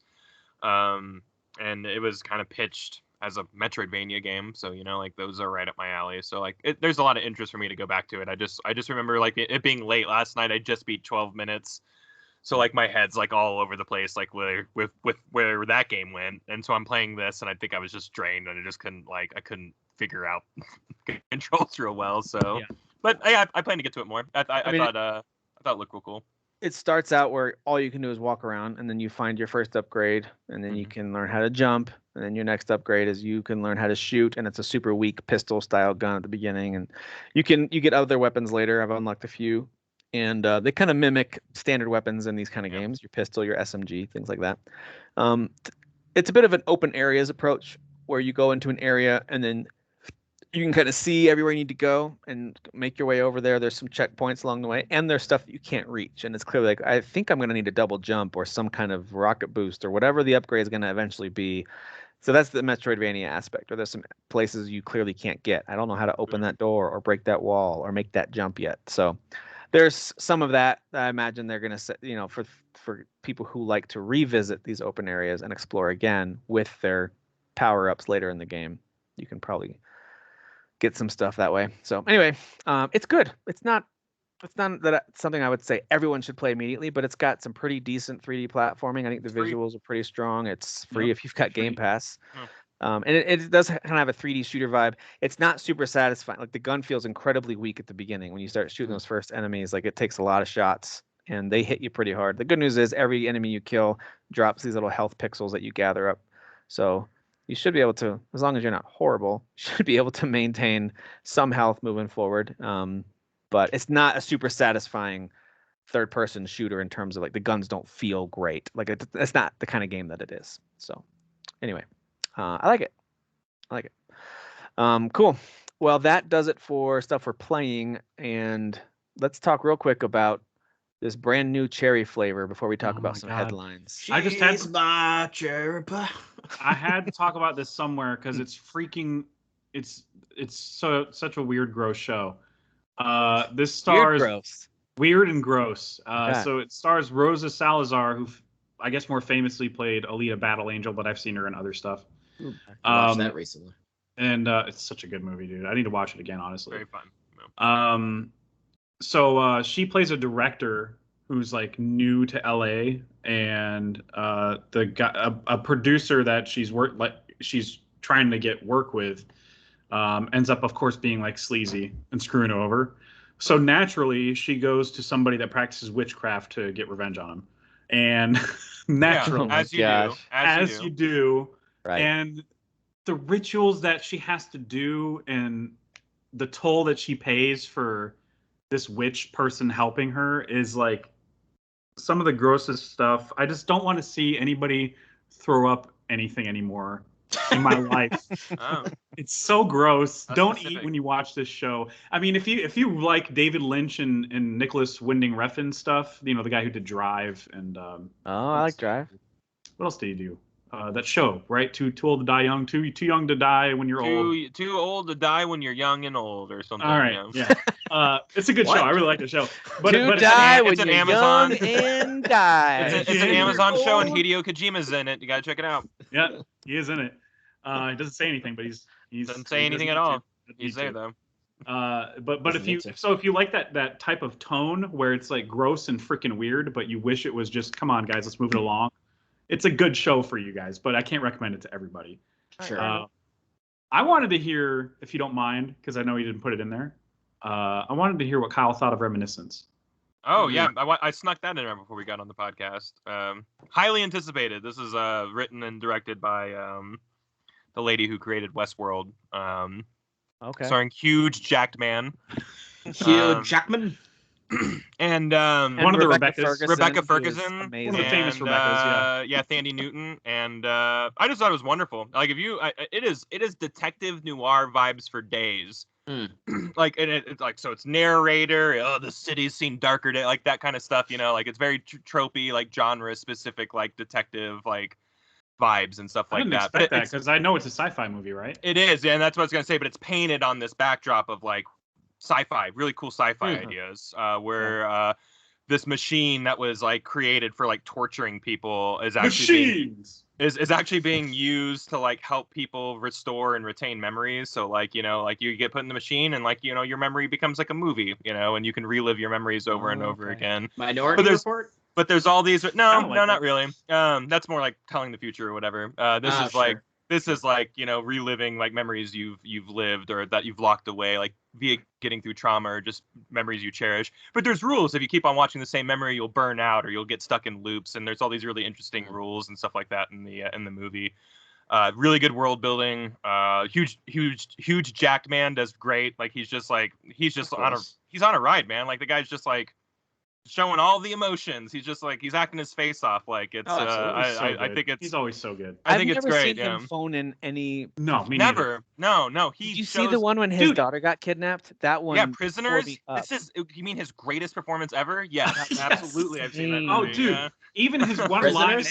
Yeah, Prisoners. In X-Men First Class, he shows up for a cameo. Dude. And even Logan? That he doesn't phone in. Yeah. Logan though, come on. Logan is wonderful.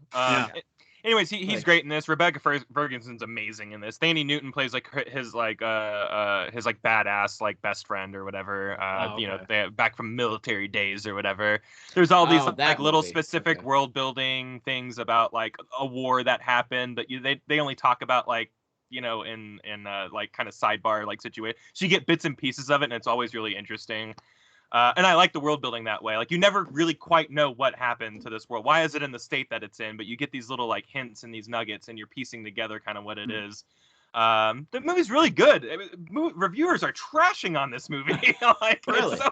It's so crazy to me. Everyone gives me hope. I can't wait to watch it. Yeah, it's so crazy. Like it's one of those things where like I feel like the crazy person, where I'm like, I really enjoyed it. Like, is my movie radar off? I was telling you, I was hoping for the Fountain type situation where that movie reviewed very poorly. Hugh Jackman was in it, and I love the crap out of that movie, and you do too. Movie. Yeah, it's so great. Okay, so I skipped The Fountain because it got so much hate. Oh, it's Darren Aronofsky, beautiful, artsy, like high concept, movies. It's like an hour and 45. It's like his shortest movie ever for that high of a concept. It's so good. Yeah. It's so crazy. Like it's and it's so visual. Even if you hate the movie, like you'll walk out going like, well, that was a visual feast, like that was how beautiful. It's beautiful. Rachel Weisz is amazing in it. Oh. I'm glad to hear that. Rachel Weisz is amazing. I'm glad to hear that Reminiscence is good. It does look really interesting. Yeah. It's on HBO Max and it's super visual and super great. It's just like go into it knowing that it's a detective noir movie and it's gonna have a lot of those strong elements in it. And if you just hate that type of stuff, like this is probably not going to be your movie. You hate good things, don't watch. Yeah, I mean, but if you like that, you like fun someday, good my life wasn't the same until that dame walked in. Like that's not the things he's saying, but that's what's transpiring. You know what I mean? So if I had a nickel for every time. Yeah, I had a nickel for every time. Like there's a lot. Like it's those types of vibes. So like just know that cool. on some really cool sci-fi. It's got Westworld vibes. Like the whole thing just feels like a Westworld spinoff. Visually and just conceptually, it's cool. Love that. I'm on board for that part. Yeah. Dan, where are you on your Dexter read journey through Dexter? So I'm approaching the end of season 6. Mm-hmm. So Colin Hanks. Yes. Is that the Colin Hanks season? Oh, God. It is. When did they end? 7 or 8? 8. So I passed the threshold of season 4, which a lot of fans think is the best season. I do. That season is so stressful, dude. So unbelievably stressful. It is. Yeah. Yeah, it's still, obviously the first like 2 seasons are like extra goofy, which I mentioned before, but I think that's just something that's just kind of throughout the series. And I don't know if that's just like the style of writing and like the time that the show took place, like, because again, it started in 2006. So that's like 15 years ago. It does have a bit of like a weirdly lighthearted dark humor. Yeah. Cause like it almost reminds me of like a dark serial killer version of like Burn Notice or something, where it's kind of written very just kind of lighthearted and not taking themselves too seriously, even though they're talking about super serious stuff. And like it's weird because there'll be like important things that happen in previous seasons, and like they'll occasionally kind of mention a thing here and there, but like going from season 4 to season 5 is like the most connected. Because like and especially the ending of season 4 like really like kind of like is important to like the events that unfold in 5. Right. But like there's something that happens in season 2 at the very end of season 2 that's crazy important, and like that doesn't even get mentioned I think until season 7 when that kind of comes full circle back around. Because I remember what happens in season 7, so it's like there's all this crazy nonsense that these Dexter, Deb, all of them go through, and it's just like things just don't. I don't know. It almost feels like just like they're different worlds, and there's just a different season, so it's kind of weird. But I don't think so far. I don't think any of the seasons are like poor, because like after season 4, a lot of fans are just like, the show sucked, and I'm like, I think there's still like good stuff there. Like if you just like the show. But I think it's just more the sort of vibe of the show kind of has like this inherent goofiness to it, and it's a bit older, so it's just not as strong as like a Breaking Bad or more recently I watched Mr. Robot. Like I think those are excellent. So like, could you imagine if the very end of season 5 of Breaking Bad ended a little differently, and then they just went back to just making meth again? Right. And they just did meth for a couple more seasons and had a couple more bad guys they introduced. Right. It'd be so anticlimactic. That's what it felt like with Dexter.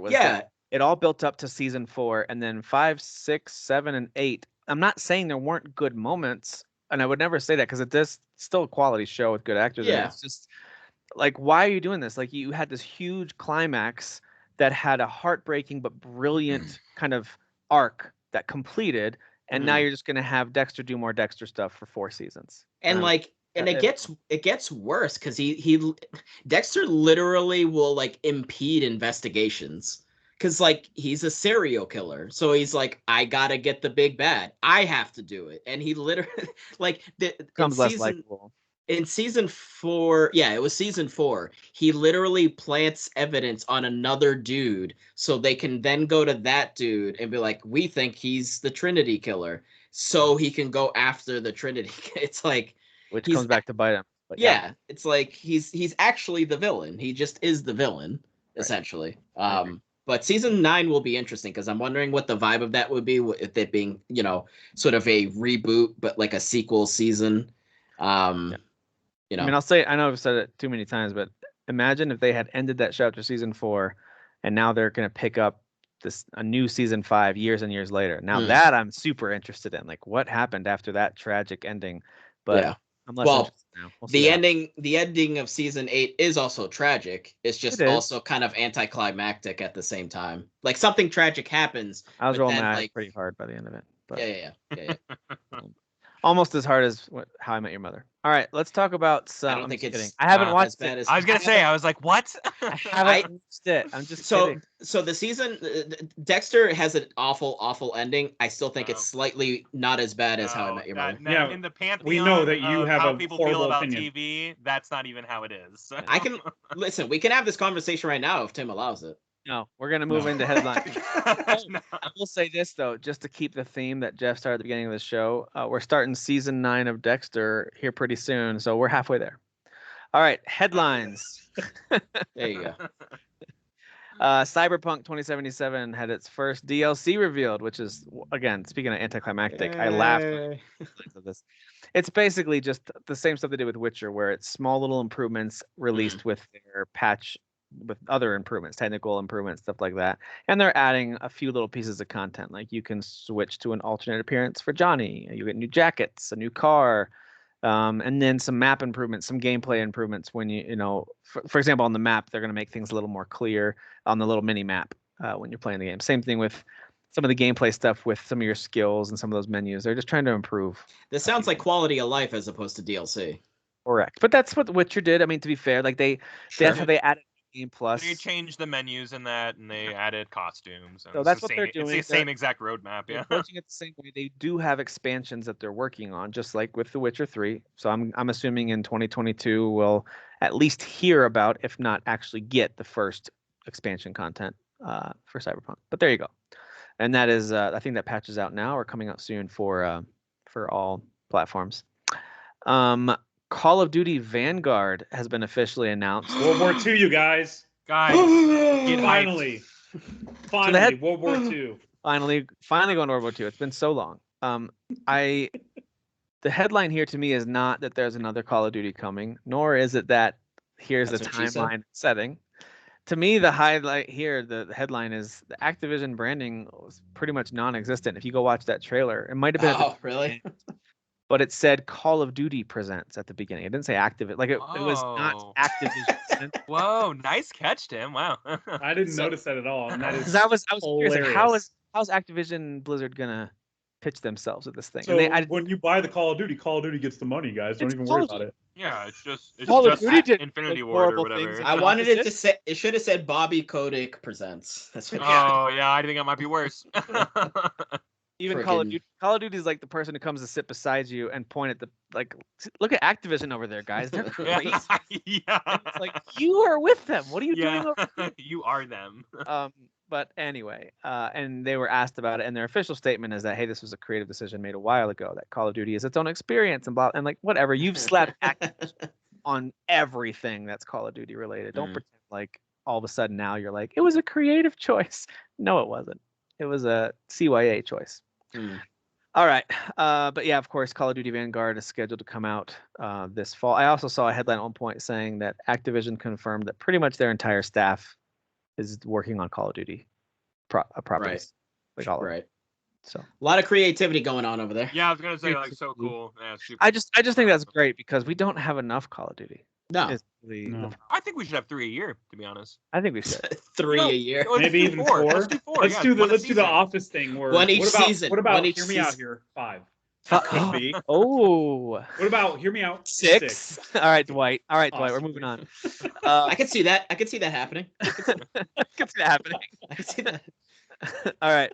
Original Quake with enhanced graphics is out now. It's $10 on Steam. Yeah, I added this because I like the original Quake. I played it a lot. Quake 2 as well. QuakeCon's going on right now. Isn't that part of that? Yeah.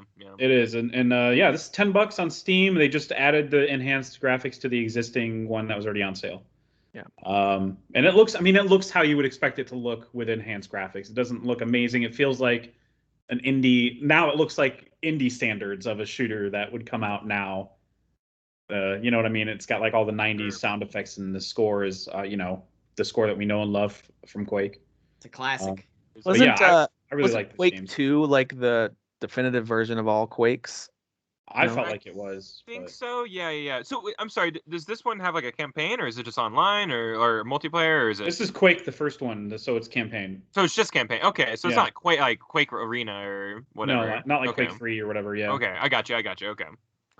Speaking of bringing back old games, Jeff Keighley tweeted out a teaser about Saints Row potentially being talked about at Gamescom opening live event. Reboot. And Let's go, baby. It said rebooting. So I'm super into that whole series, but it got too dumb. You know what I mean? And I was there for it when it was dumb, but it got really dumb. Yeah. You know, like I love the dumbness, but it was a little same. too dumb. I'm ready for it to pull back a little bit, but I was there for the dumbness. It started as a dumb like gang game, and then it was like superheroes. Well, no, like it was I'm the president, and now I'm trapped in the Matrix, and we're superheroes. Like it's just now we're going to hell, and it's a musical. Like, right? It got a little dumb. So I really hope amazing. I really, and it was. I was, like I said, I was there for the ride, but like I never really got into the Saints Row games. They're fun. Like the very first game was like a perfect GTA clone. It like while your GTA 4 went in this other direction where it was like kind of serious and they left a lot of the comedy behind. It was a little darker, you know, storytelling and stuff like that. Saints Row came out of nowhere and was just like, don't worry, guys, hold my beer. You know, I'm super kooky and weird. And then 2 double down, 3 triple down, 4 quadruple down. Like, they just kept on, like, really doubling down on everything. And it's a good series, though. I think it is on, like, every platform at this point. Yeah, I think that's, like, people always like to make fun of, like, Skyrim and GTA 5 re-releasing. But, like, this is an old practice. Like, Saints Row does it. Lots of games do it. So Saints Row does it a lot. lot. Put it on everything. So we'll be looking out for whatever happens there at the opening live event for Gamescom. I'm super excited to talk about Gamescom as stuff starts coming out. Is that next week? It is the 24th, right? I think. Yeah, that's next week. I did not see this trailer for Black Myth Wukong, but I did. Yeah. I mean, I didn't watch it. I saw that's folks are talking about it and it's out there. Does anyone take time to watch this? It's amazing. I watched this and I put it, even though like, you see gameplay trailers for a bunch of stuff all the time throughout the week and it's not really worth mentioning. This one I wanted to shout out because it looks exceptional. Yeah. Like, remember that Chinese game that you were playing that you're like, I don't even remember what it's called, but it looks amazing. It's called Gujian. Right. So this one gives me those types of vibes where it's like, I think it's like Chinese or Japanese too. Yeah. It's just like Japanese voiceovers and stuff, but like it looks incredible. So it's like a Tsushima game, but with Dark Souls, but you're like a Monkey King. Yeah, I think that's what Wukong means Chinese or something. Story. Yeah. All right. Oh, is it? Yeah, the Monkey King God. It is. It's Journey to the West. That's dude. When you have the authority to imprison your workers and make them work all day and all night, you can make amazing games. Yeah, seriously. When are we gonna start doing that? Just start peeing in more bottles on warehouse lines, and we'll get there. Yeah, have a little dedication, America. Come on. I need to check out Black Myth. Is this Steam game? What is this? What is Black Myth? Oh, there's not even. I don't even think there's a release date yet. It's just we keep getting like more tidbits of gameplay throughout the years. I swear there was a trailer for this. Oh no. 2023 is the release year. That's what I remember looking at. Got it. Okay. I swear they unveiled this game before, but then I saw something where it said now it's moved over to Unreal 5. So I think this is almost like a re-reveal. Yeah, it's like a re-reveal. Interesting. Okay. Yeah. That's cool. And the combat's like, instead of swords, you got a staff. I'm crazy to have it's going to elongate and fight a big dragon. You ever see Dragon Ball Z? It's that. Yes. Yeah, that's fair. Doesn't it feel? That's what Goku is essentially. Dragon Ball Z is just the story of a journey to the West. It's a little weird to have a 12-minute in-depth gameplay trailer for a game that's 2 years away. That just seems a little weird to me. But whatever. Yeah, that's cool. I know. Looks great though. Well, I mean, remember Beyond Good and Evil 2? I mean, they revealed a bunch of stuff. That game's and never coming out. We all need to collectively choose to never talk about that game. Yeah. I don't think that it got anything more than cinematic trailers, did it? That never. No, they had gameplay. Yeah, no, there was like a 45-minute big demo of like. Yeah, there was like Dev Diaries. Yeah. It looked amazing. But guys, seriously, it's never coming out. I think honestly what they're going for is almost like a No Man's Sky, but like more focused, but like that size of a game, and that's why we're not really hearing anything about it because it's just taking forever to make. So I think that's what it is. I bet it's barely beyond the concept phase. Well, we'll see. Speaking of stuff that was supposed to come out a while ago, we're still waiting on the Avengers devs, of course, Crystal Dynamics. They're still planning to release the Spider-Man DLC this year. Now, to be fair, it seems like they're picking up momentum a little bit with content. So I wouldn't be surprised if maybe this comes out in November. I want to see the numbers on the people that care. Like I don't know how to word this right, but the people that are playing or that care. Are people actually coming back and Kyle? Wakanda? As a big Spider-Man fan, if you can't see the painting right behind me. Yeah, are you back? Are you gonna play Avengers whenever? No, because this is not gonna play like the new Spider-Man games that just came out. So they can go. It's not gonna be New York City, a big towers going on. They can go suck a bag of dicks. Like, it might have some city stuff. Like the open areas might be a little more urban for you to swing on. It might be for him.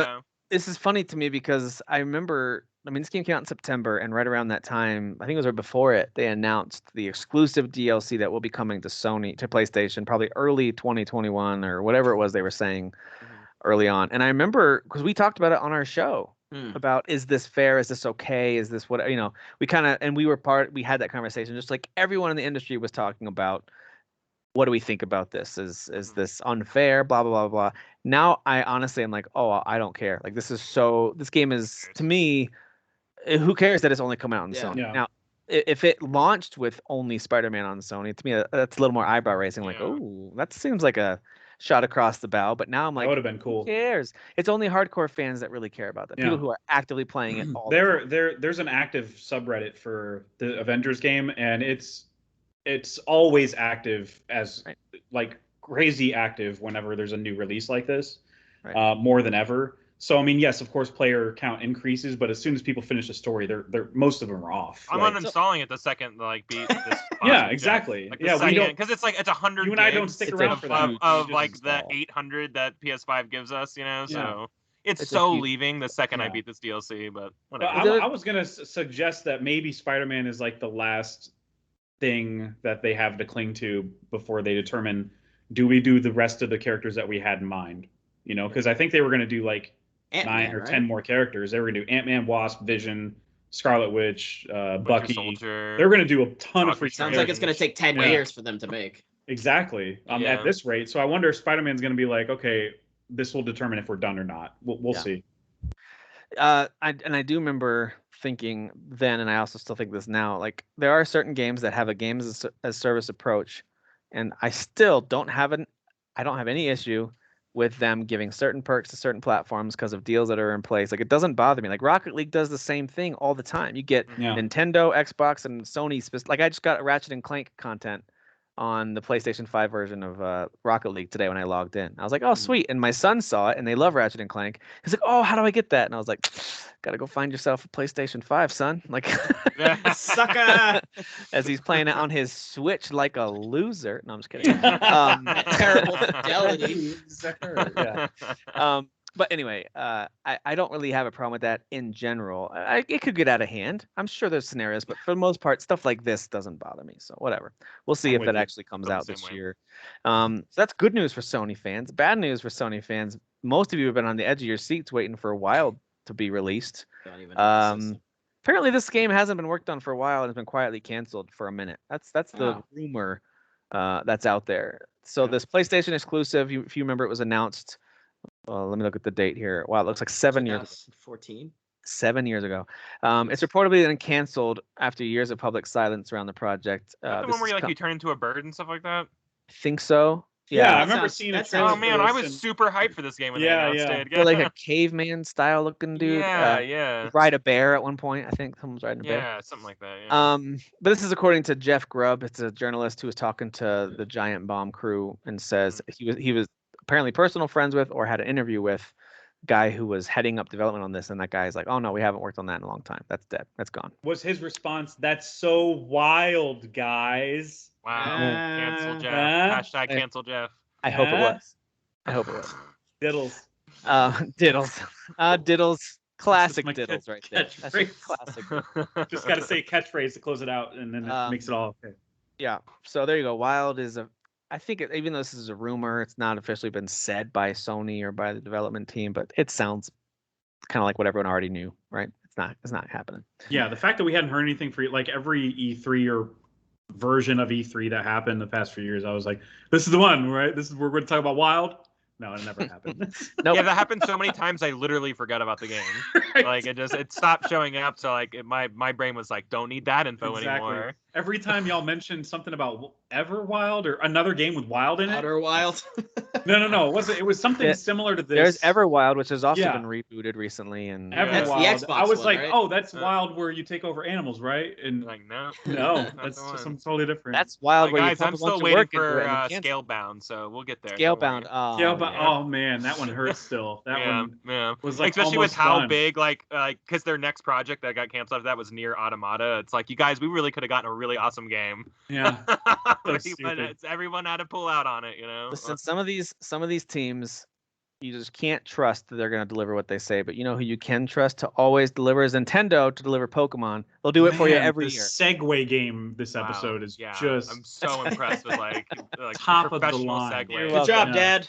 You're welcome. Dad is here for real tonight. All right, so new Pokemon presentation happened this week. I watched a little bit of it, some of the highlights of it. It's kind of what you would expect, you know, some new insights into the Arceus game, the Legends Arceus that's coming out in January. Tim, I'm pretty sure it's Arceus. So is what?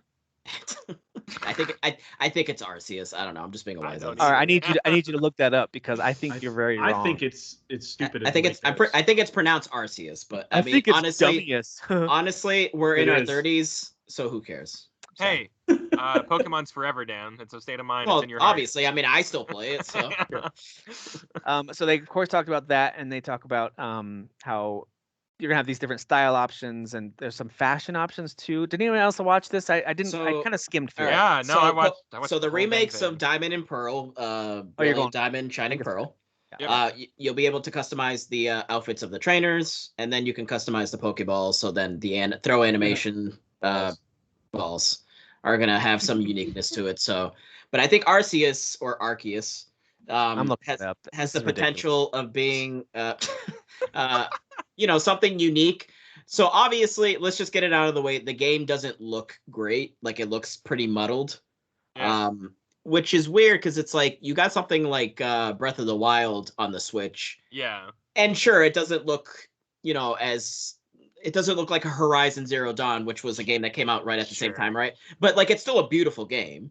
Yeah, and I get really mad about this because guess what makes way more money than Zelda? Freaking Pokemon. Pokemon, right. Could you not look like the greatest thing ever with as much money as you make? Well, that franchise is, as far as like it's made the most money in history. Like out of any sort of like fictional thing, it's made the most money. Yeah, so can you look like a game that came out in 2021, please? Right, exactly. Or at least be on par with Breath of the Wild. Yeah. This game does not look like on par with Breath of the Wild. Yeah, I was hoping with the second trailer, since we've already seen the first reveal trailer, that we'd be like, oh, okay, they're really stepping up their game. They're not. No, I'm super excited for this game, but I have almost nothing but bad things to say about like this reveal. So I do like that they're kind of at least like, so it's more of an actiony sort of movement combat. Like, you're actually moving through an fully open environment. You're throwing the Pokeball at the Pokemon like in real time, so that's cool. There's like a strong and agile style, which is gonna like sort of dictate sort of different things with the stats when you're in the middle of combat. So that's completely new and kind of interesting. At least they're adding something completely random and new to the combat, instead of just being like, here's 4 moves and like some moves are stronger against others and blah blah blah. So I mean, at least they're kind of trying to do something there. And then there's new evolutions and variations. Shout out to the Hisuian. I'm not sure how to actually pronounce that. The Growlithe. The kind of shaggy looking Growlithe. Yep. He's got like a bunch of hair like covering his face. He looks pretty cute. So, yeah, I mean, this is the Pokemon game that honestly we should have like had like 10, maybe 15 years ago. Sure. Something like this, and then like, now in 2021 they could have like kind of kept building on that. Like, we could have had Skyrim style like Pokemon by now if like we had already like tried out this aspect. But since this is the first time they've ever tried to do something like this, like the world looks super empty. Like, what are you doing in this world? Like, are you catching? Like this game should have been made like. They should have started it years before the Switch came out, so then they could have released it right around when Switch first came out. Yeah, like a launch game with Switch. Yeah, instead of Pokemon Go, like Eevee or whatever, like it could have been this. That yeah, I do like that, by the way. Then right now we'd be getting a sequel to this, which they could have built on, kind of improved, you know. Yeah. So well, I mean, I felt like some of the gameplay mechanics weren't very clear either. So like, if there's no trainers and there's no gyms, like, what are we doing in this game? I know like you're like going out and like scouting and you're trying to catch Pokemon to study them, but like to what? So I think Arceus is like a god Pokemon, I think. Sure. And in the trailer, it shows some Pokemon in like rage mode. Their eyes are all red. Yeah, and yeah. Like it's something about the moon like changes their mood. Or something. Yeah. I think there's maybe because like it's in the past, so obviously the relationship between humans and Pokemon isn't quite what it is in present time. Yeah. So I think maybe it's gonna play off of that, kind of trying to like the beginning, beginning, steps of like people becoming trainers and sort of like that concept. I mean, I don't know. We'll see. I'm sure the story is not going to be super strong. And I don't know how much I want the story, but more, what's the replacement to gyms? Like, what do we do? Like, what am I leveling up my Pokemon for? You know, is it just to fight stronger Pokemon? You know, like, or am I trying to like go and like fight other people who are doing the same thing as me or whatever? Did they say there's no gyms? Like, did they confirm? I mean, why would there be? I don't think that like that's the like that. This is before all that, right? Yeah, this is before all that. Yeah. But I'm wondering if it's like, say, like hypothetically, like a couple of years into. Or maybe it's the start of all that, you know. It's like, we could do dog fighting stuff with this, guys, and we should open up in back alleys. Yeah, we should. Yeah, it's exactly. A really dark it's happening in like the dark alleys of towns and stuff like that. Like Pokemon can actually permadeath, I mean that would be awesome. But I don't know. Like I'm super excited about this because they're just trying something new and it looks cool and stuff like that. But like it does lead me to wonder like what were we doing in this game exactly? Listen, we can't get out of this Pokemon segment without settling this. Okay, so the Arceus English name has had 3 different pronunciations. Oh wow! Before it was officially revealed, fans began pronouncing it as Arceus early on, which is why it's still a popular pronunciation now. Okay. But since then, in an official Pokemon.com mailbag, the Pokemon team has said it's supposed to be pronounced Arceus. Okay. Although a lot of people who originally, when there was no like official, no one ever said the name out loud. It was just written. They just pronounced it Arceus. So there you go. I think Arceus sounds better, but I mean, I feel the same way when I played Mortal Kombat as a kid. I just assumed that his name was Raiden. I had no idea. Raiden? Yeah. You're trying to tell me it's not? It's not. I thought it was Lord Raiden. That's not right? It's Raiden, isn't it? It's Raiden from Metal Gear. Oh, wait, Solid. no, I'm thinking Raiden from Metal Gear. Yeah, never mind. You confused me for a second there, Tim. Then maybe I'm thinking about Ninja Gaiden. That's what Gaiden and Gaiden. I called it Ninja Gaiden. Didn't even think about it. Yeah, Lord Raiden. Conversation of like the video game world. Like which one do you put the toilet paper on? Is it Gaiden or Gaiden? Right. I pronounced it Gaiden for years. I didn't even think twice about it. I was like, yeah, it's some kind of weird Japanese word. I don't know. It's cool though. But then someone was like, oh, you mean Ninja Gaiden? And I was like, who are you? It means story, Ninja story, duh. You know? Yeah. I had that conversation too. Thanks. And, all right, so there you go. The bottom line is, who cares? It doesn't matter. All right, Microsoft announced that they've had 4.8 million people logged in to play Sea of Thieves in July. So it turns out 3 million of them were Johnny Depp. Whatever. I don't know. And one of them was Derek Teague. He strikes me as a gamer. It does. Do you think Amber Heard played? Do you think Amber Heard jumped on and played this DLC? How can you play? He won that lawsuit. Controller with all those bracelets on. Did anyone really win that lawsuit? You know, or did everybody lose? Right. So no, they're still at it. They're still going at it. No, they finished. He won. I'm pretty sure he won. They're letting him sue again. Oh, for God's sakes! Yeah. Dude, let it go. Well, no, I think his name. bottom line now is that like no one's hiring him. Like no one's interested in a Johnny Depp project. Well, sure. So I get it. Anyway, he's still making movies, but it's not like fantastic. It's not marquee movies. It's like movies that you see Sean Penn in a movie sometimes, and he'll do like a bad movie, and you're like, okay, let go that's awful. from Fantastic Beasts and then not brought back on when they kind of whatever. You know what? Let's not go down. I think Mads Mikkelsen is an upgrade personally, but he's a major upgrade. Listen, I think he's a better actor, especially for a role like that. We've seen Johnny Depp do a role like that a few times. I'm totally in agreement. That being said, I don't like in movies or shows when the character's the same, but the actor's now different, and they just move ahead. That just always bothers me. Is that why you hated the Matrix third one? Just kidding. That's not the only reason. It's not the same. It's not the same. Right. There should be 0 reasons to hate Same that with movie. Harry Potter, actually. That's funny that you reference Johnny Depp in Fantastic Beasts, but Dumbledore. Yeah, Dumbledore. The original Dumbledore was way too outspoken, and then they like overcorrected that. Dude, he was so Santa Claus. The second one was like so in his face all the time. Yeah. Tell me you didn't put your name in the goblet. Like, the good news there is it's pretty down. easy to put a big white and gray wig and beard on someone, and they don't look that different. But anyway, I do wonder, how has Microsoft made out on the other side of this deal with the devil they made with Disney to get that property in their game? I can't even imagine the type of money that was exchanged for something like that. I wonder if it's already public. I just haven't seen it, or if it's going to be made public. I'm curious what kind of deal they made. Yeah, what percentages? What was the split there? And I don't know. That's impressive. That's really impressive numbers. 4.8 million is crazy. Yeah. For a game that's, what is that now? 3 years and how old? many subs? Do we know how many subs they have at Game Pass? Like, it's in the millions, right? It means it's got to be. Yeah, it's got to be. Yeah. I don't know if it's that close, but that's a crazy high number for an Xbox game. Yeah, that game, for all the hate that game received. That's what I was gonna say. Yeah. I have notoriously, and I will continue to support it, saying I like that game. It's a really fun game. I've liked it since it came out, even when you could just like unbury treasure. Like, that's all you could do. Like, right. There wasn't much to it. Yeah. And I know everyone's like, well, it's not fun alone. And I'm always the guy in the corner like, I still have fun when I'm playing by myself. I like to sail. I still think it's fun. I would play the Johnny Depp stuff alone if it let me, but it's like, nah, you gotta have people. Like, you don't have to. Okay. You can play with us. Oh, you don't? No. Oh. I mean, there might be some missions later on, but at least the opening whole phase, you can do solo. Oh, I didn't realize that. I'm doing that tonight. Yeah. It's really good. Game Pass did add, I didn't expect these, that's why I'm listening. Humankind and Recompile, which I talked about Recompile a little bit. I do have Humankind downloaded. Did not make time yet this weekend. And 12 minutes, Tim. Play it. Right. I just added these because these were unexpected. Like, we knew 12 minutes was coming. We were kind of like, 12 minutes is on the way. Humankind and Recompile weren't clear until, we're adding these this month. You know what? We're adding them tomorrow. And then they were there. So that was cool. And because of QuakeCon, they just added the Quake games too. Yep. Yeah. It's pretty cool. Game Pass just keeps getting better and better. But dude, Humankind is supposed to be kind of like, if you love Civilization, you'll love Humankind. So I'm looking forward to trying that one out. I actually hate human beings, Humankind. We're the worst. We're just terrible. Yeah, is there an option to just burn it all down right at the beginning? Yeah, right. There is.